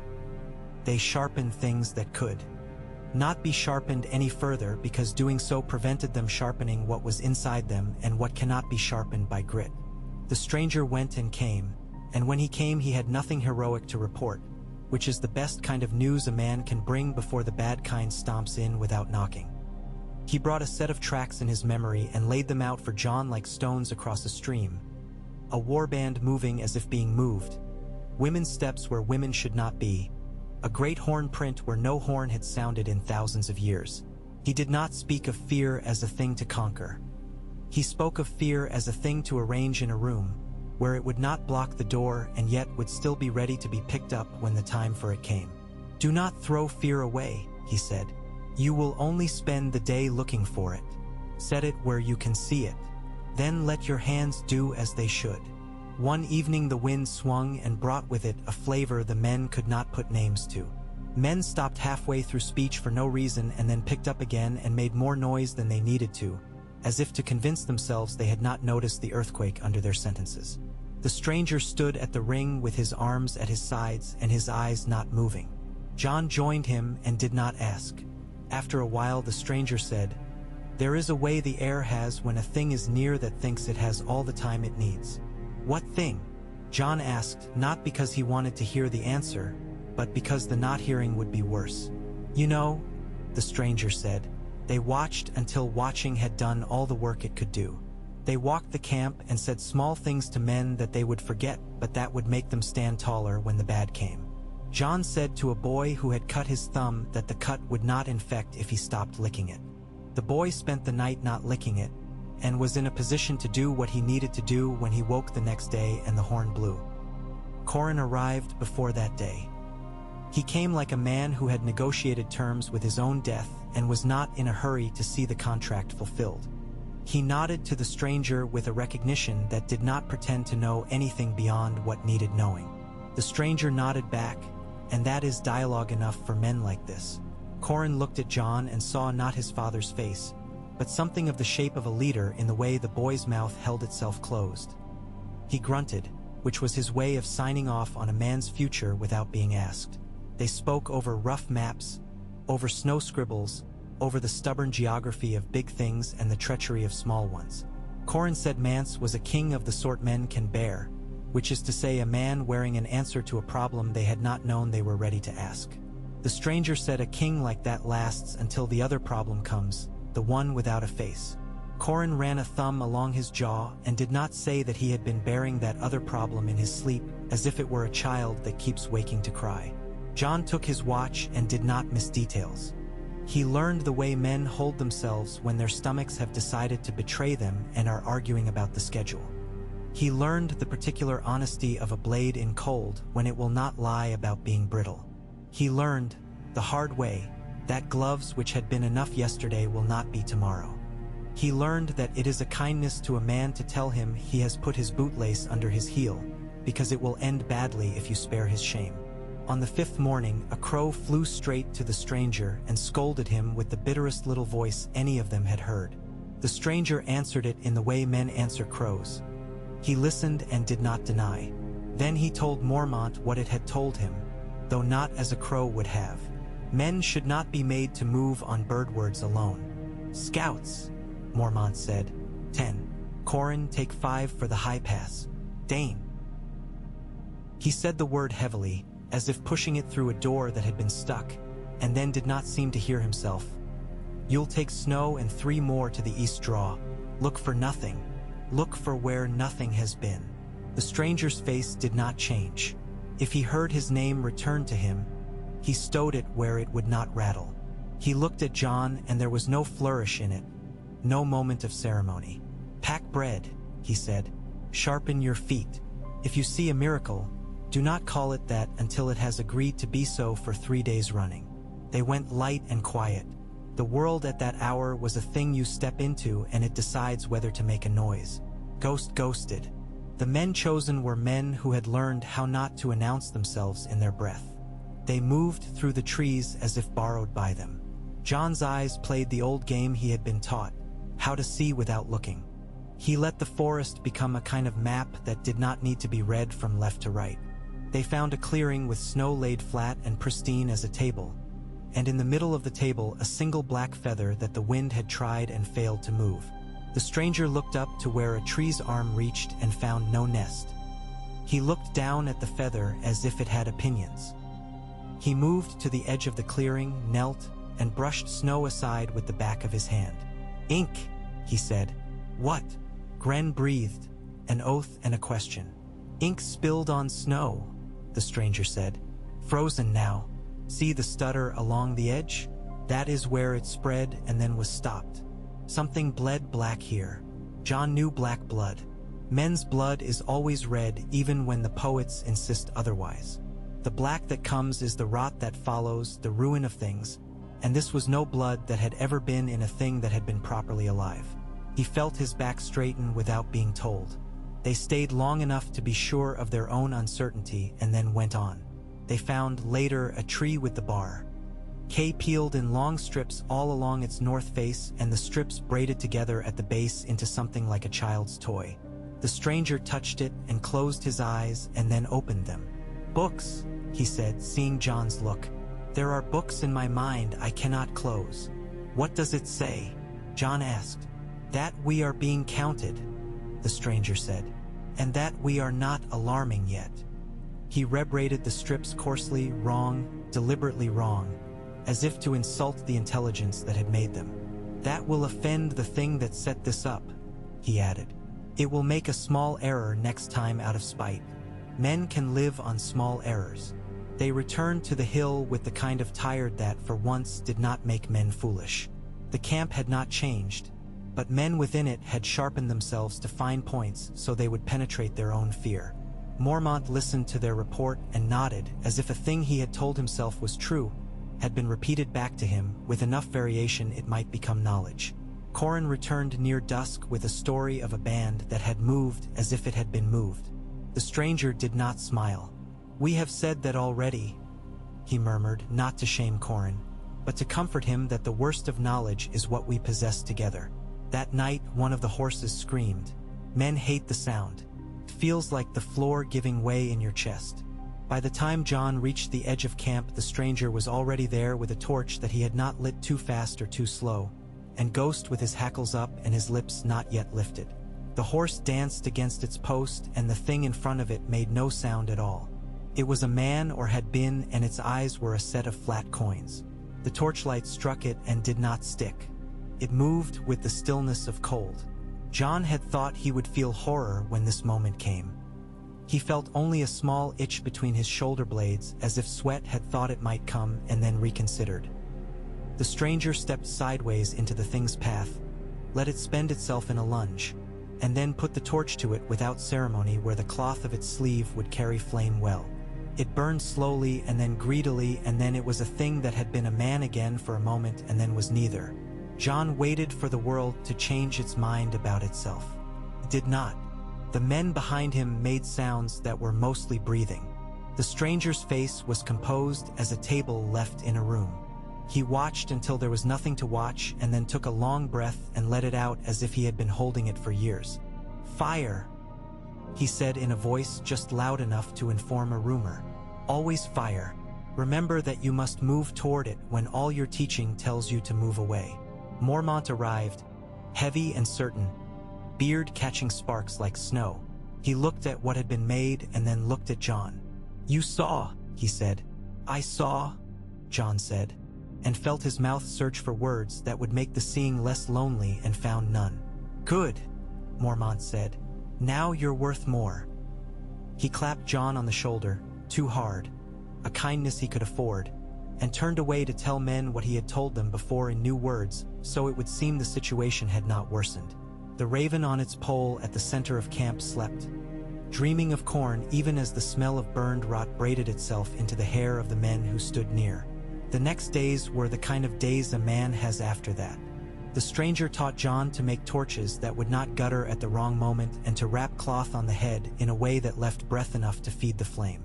He taught him to light a fire in wind that insists it has better things to do than let men live. He taught him where to strike a man who has already died to make him believe he is dying again long enough for the fire to reach him. He taught him to use fear like a wedge, not a hammer.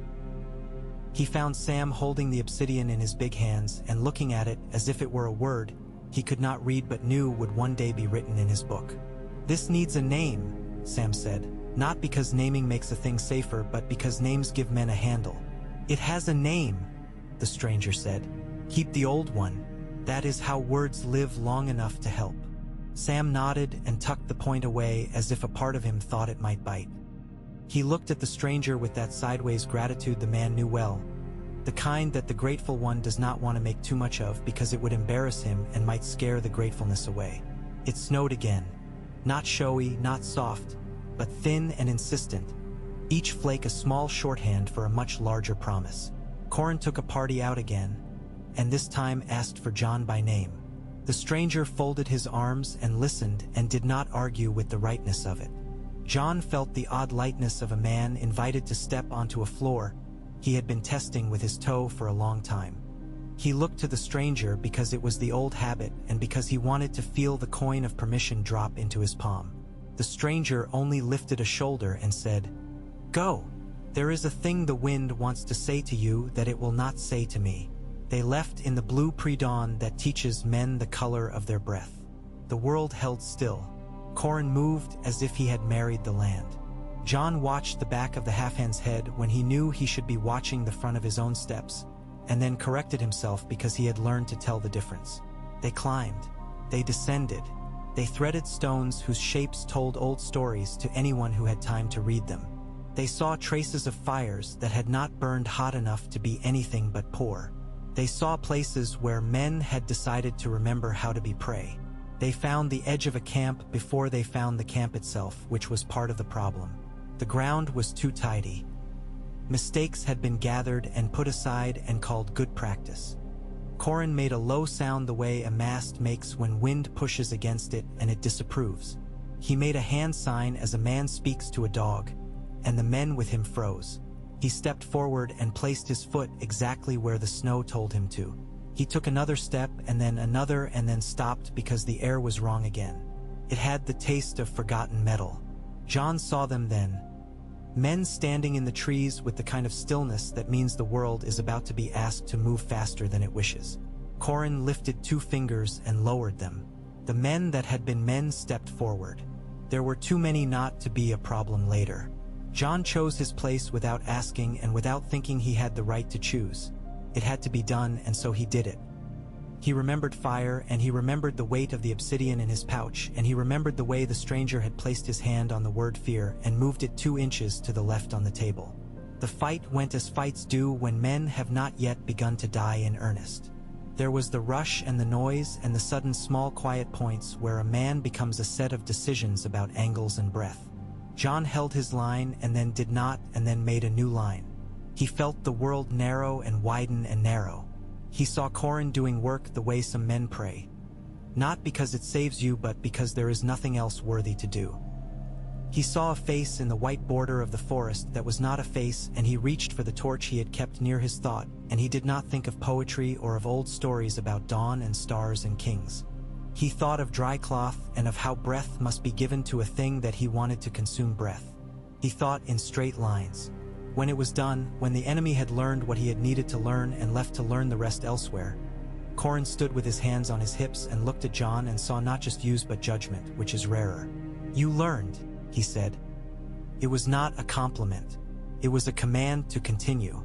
"I did," John answered, and did not look around for the stranger because this was not that place and not that time. They returned with nothing a king would value and everything a sergeant would.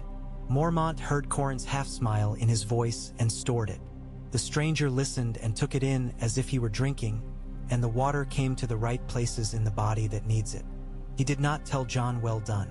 He did not need to. He stood with him a moment later by the ring wall and looked outward into a dark that was, for once, not crowding them. "You moved well," he said, which is an old soldier's compliment and more than enough when it comes from a man who does not waste such things. "How long do we wait?" John asked. "Until waiting is a mistake," the stranger replied. "Then we do the next thing. There is always a next thing." He glanced up at the sky. "Sometimes it is only a breath." They slept badly, which is to say they slept like men who had chosen to sleep worse if it kept them alive. The fire burned low and was fed. The guards walked their circles and remembered songs they would never sing in front of others. The stranger lay with his eyes open for a long time. He did not fear sleep.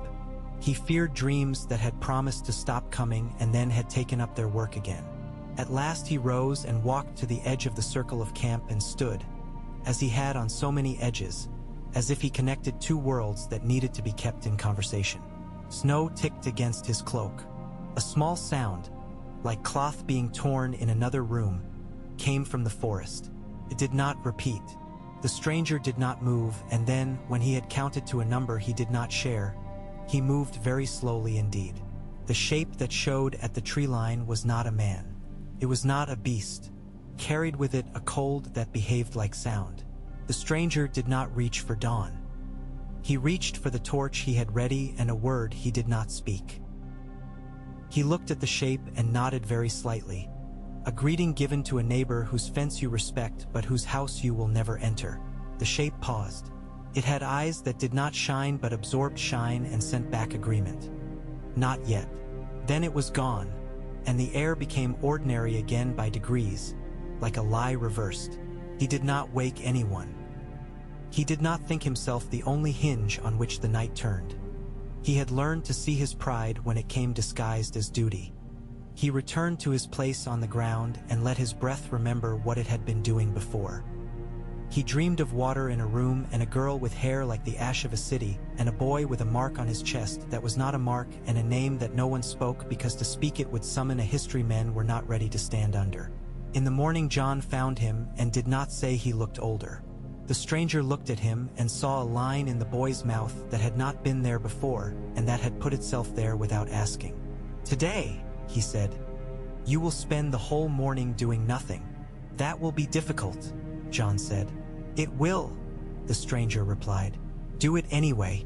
Sit in the place you think you will be needed and be needless. If anyone asks you what you are doing, say you are thinking. They will leave you alone. That is the gift men give to thinking when they are frightened of it." John did as he was told. He sat at the eastern watch while others moved and stacked and sharpened. He learned what it is to be still on purpose. He learned the discipline of letting the world arrive without tugging at it. He learned the exact moment in which the silence around a camp is not the silence of food being eaten or of breath being saved, but the silence of a decision arriving from outside men. He learned that stillness can be work too. When he rose at midday, his legs felt as if they had held a gate against a herd.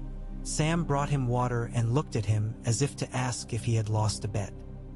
"Doing anything?" he asked.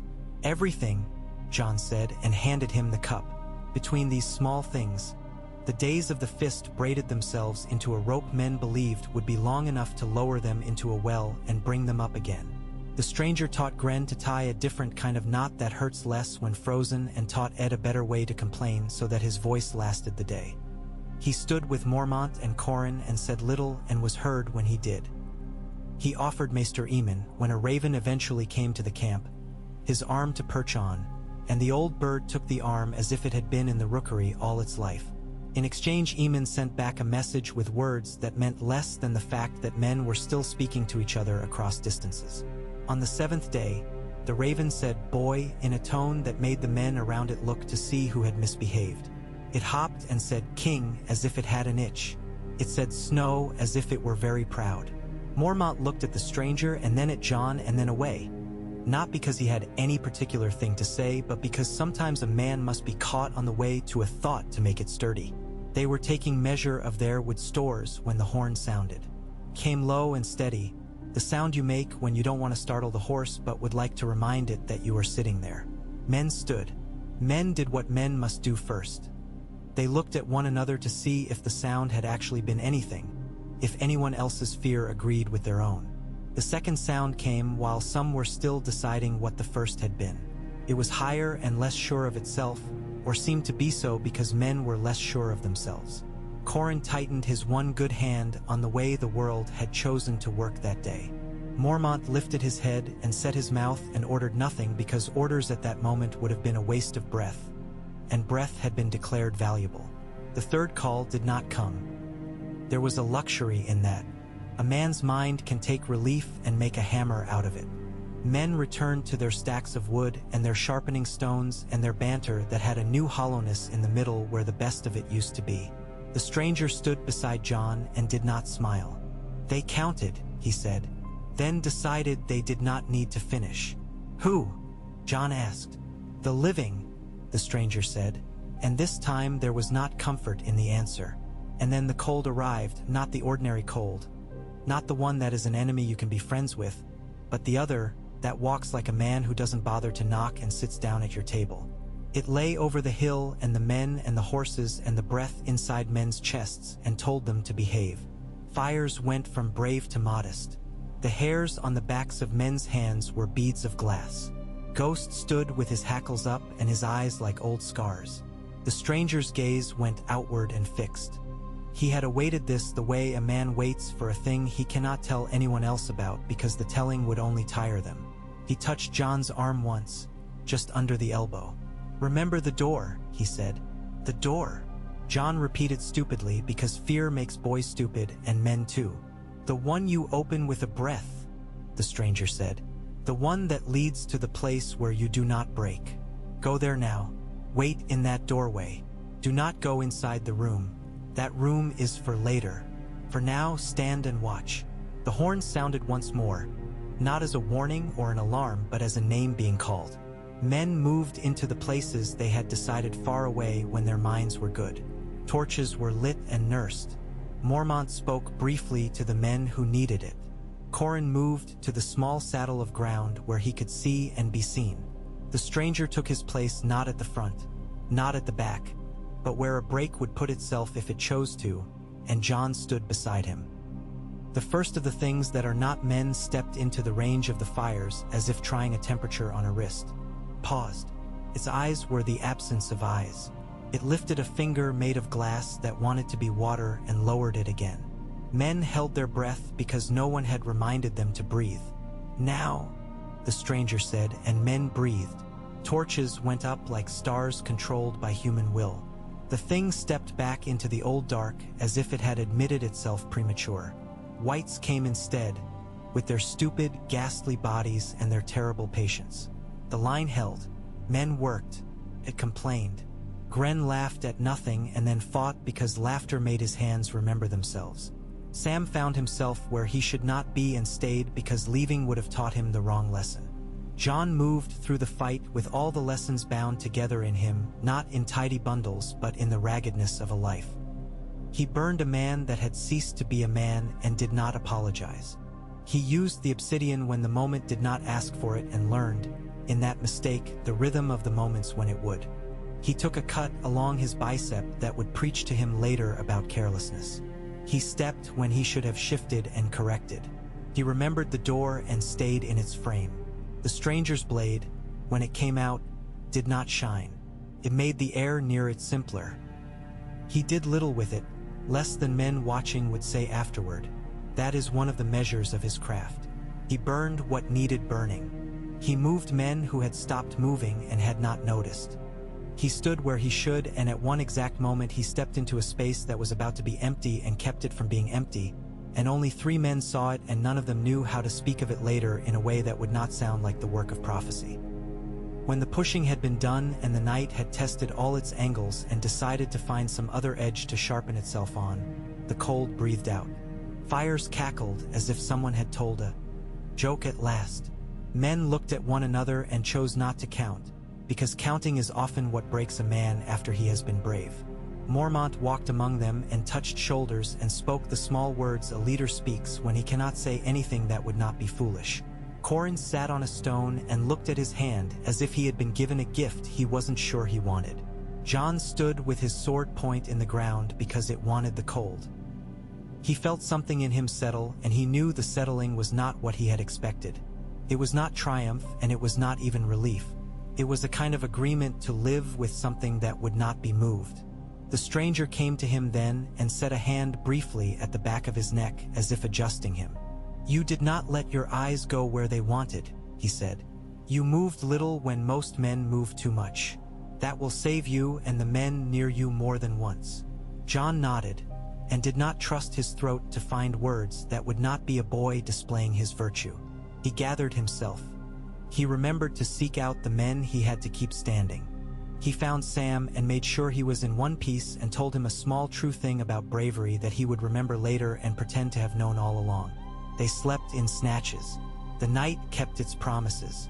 Morning came like a cheap cloak, thin and mean but present. Men who had not died did the work of the living. They pissed, they wrapped their cuts, they bragged the way only shame can brag and got through it. Mormont made decisions. Corin made plans. The stranger scouted and returned and said nothing, which was better than any speech. John sat for a while on his haunches near a fire that had decided to love him lately and let the smoke tell his clothes the stories it had been keeping for men. When the stranger returned the last time that day, he did not go at once to Mormont. He came to John and looked at him the way a man looks at a sword he has made and is thinking of giving away. "It will not be long before you must choose between the war men can see and the war they can't," he said quietly. "They will tell you the first is larger because its banners are taller and its names louder. That will not be true.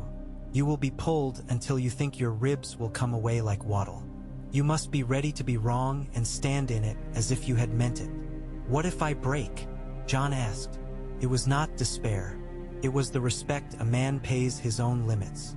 "You will," the stranger said, "and then you will be mended by the work. Men break. That is the condition. It's not a flaw." He touched John's shoulder and then removed his hand as if he had put something in place and did not wish to disturb it. "There are names you will hear," he added, an old softness under his words now. "There are names you will be asked to wear. Try them on only when you need the warmth, and not because men admire the fit." John swallowed. He thought of his father's name and how he had worn it where no one could see ever since he could remember. He thought of the way the stranger had let his true name slip once in the Lord Commander's room, or perhaps had not, and how a name could be both a burden and a right. He thought of winter and of rooms and of doors and of dawn. Not the sword but the morning that men climb into with aching legs and decide to call a gift anyway. He slept that night a sleep that had the texture of a washboard, bumps and water and the sense that something useful had been done to him while he was not in charge. He dreamed of a woman with a crown of winter berries and a man in white kneeling. He dreamed of a child whose breath ran as quiet as a fox and whose hand was warm in his own. He woke with a pain in his chest like a name pronounced almost correctly. Days stretched. The camp lived. The stranger's business multiplied, and yet he never appeared hurried, as if time had agreed to be reasonable with him as long as he did it the same courtesy. He watched John the way a farmer watches a field between frosts. He weeded. He did not dig up what would ripen on its own. When the order came to move, to break the ring and make the old path south look desirable, men received it not the way men receive good news, but the way a man receives advice after a long illness that he will be allowed to try a little broth. They were relieved and insulted. They were eager and ashamed. They packed the work of days into hours. They checked the obsidian points, they counted their torches, they looked at the sky as if it could be counted too. Corin took John's arm and brought his head close as men do when they cannot risk an idea escaping into the air. "We will need you apart from us a while," he said. "Raider has men who can think. They will want to know the way the Night's Watch breathes. There is a valley that needs the story of you through it like thread. You will go with me and become a rumor in the right ears." John felt the usual rebellion his body practiced when told to do something larger than its own idea of itself. He straightened and quieted it. "I will go," he said. The stranger did not argue. He simply adjusted where he stood, as if bracing for a small, perfectly predictable blow.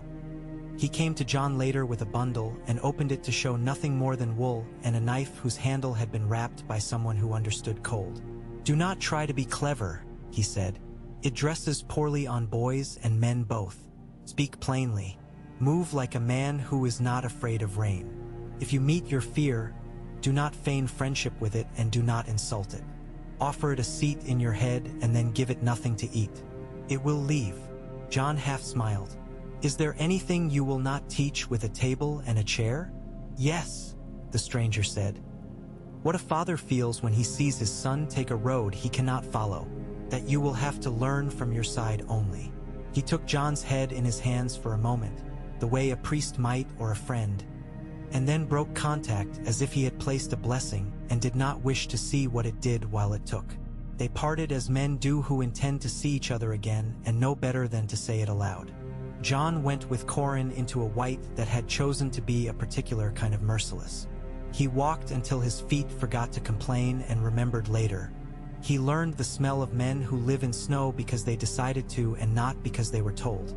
He learned names that had no vowels and names that had no owners because their owners had died and left the words behind for thieves. The stranger watched the hill shrink behind them and become a story that would be retold by men with scars that did not know it, and then turned to his own work. He moved among men who had not been asked to be heroes and told them small things about where to step and when to speak and whose water they should drink when they had doubt. He walked to the edge of the ring and out into the trees and put his hand on the bark that had watched him sleep. He whispered a promise to something that did not require his promises, but that took them with a solemnity it lends to all ceremonies. He went back to the fire and folded himself into sleep the way one folds a cloak against a trunk, knowing it will be needed the moment a man thinks he can afford not to. And south, far south where the cold is another breed, men picked up other wars and wore them and made them vain and dangerous. A boy in mail too heavy for him put his hand on a map and thought himself king. A girl plaited her hair with bits of string and made bargains with gods who had not resolved their own business. A maester set down words about names and meant nothing by it, and a queen in a fortress of red soil tasted the air and did not recognize the iron in it. A blade was lifted in a city that had forgotten it belonged to service, and men cheered either because they feared or because they needed to hear themselves. The stranger slept and dreamed himself as he had once been. A man at a door with 5 white shadows around him, a heat on his face that did not belong to the sun, the smell of a woman who had just given life having the better of the old smell of death in the room, and a boy with eyes that did not yet know what they would see. He woke as morning slid under the cloud like a thief and sat up and did not look around to see if anyone had seen him dream. He stood, rolled his shoulders, set his feet, and stepped into the day, into the work that would continue until the piece of bread he had become was eaten or until he was asked to become something else. He would go on teaching the blade and the breath and the stubborn patience that men mistake for stubborn pride, and he would be there when the boy returned from the skirling passes with new weather stamped into his face and a question in his chest that would need to be set on a table and moved 2 inches to the left until it could be tolerated, and then answered. For now, he walked the ring and stopped where the stones were broken, and looked out where the world waits for men to name it dangerous before it takes trouble at the delay, and set his hand once more on the rough old earth. The cold told him everything it had to tell him, which is to say, very little, just enough. He nodded to it anyway, because a man who has seen a dawn that eats its way through a blade learns to be generous with respect. He breathed, and the breath made a small cloud that disappeared, and then another that did not right away. He watched the second cloud as if it were a thought escaping, and then let it and turned, and went to find the men waiting for their lesson.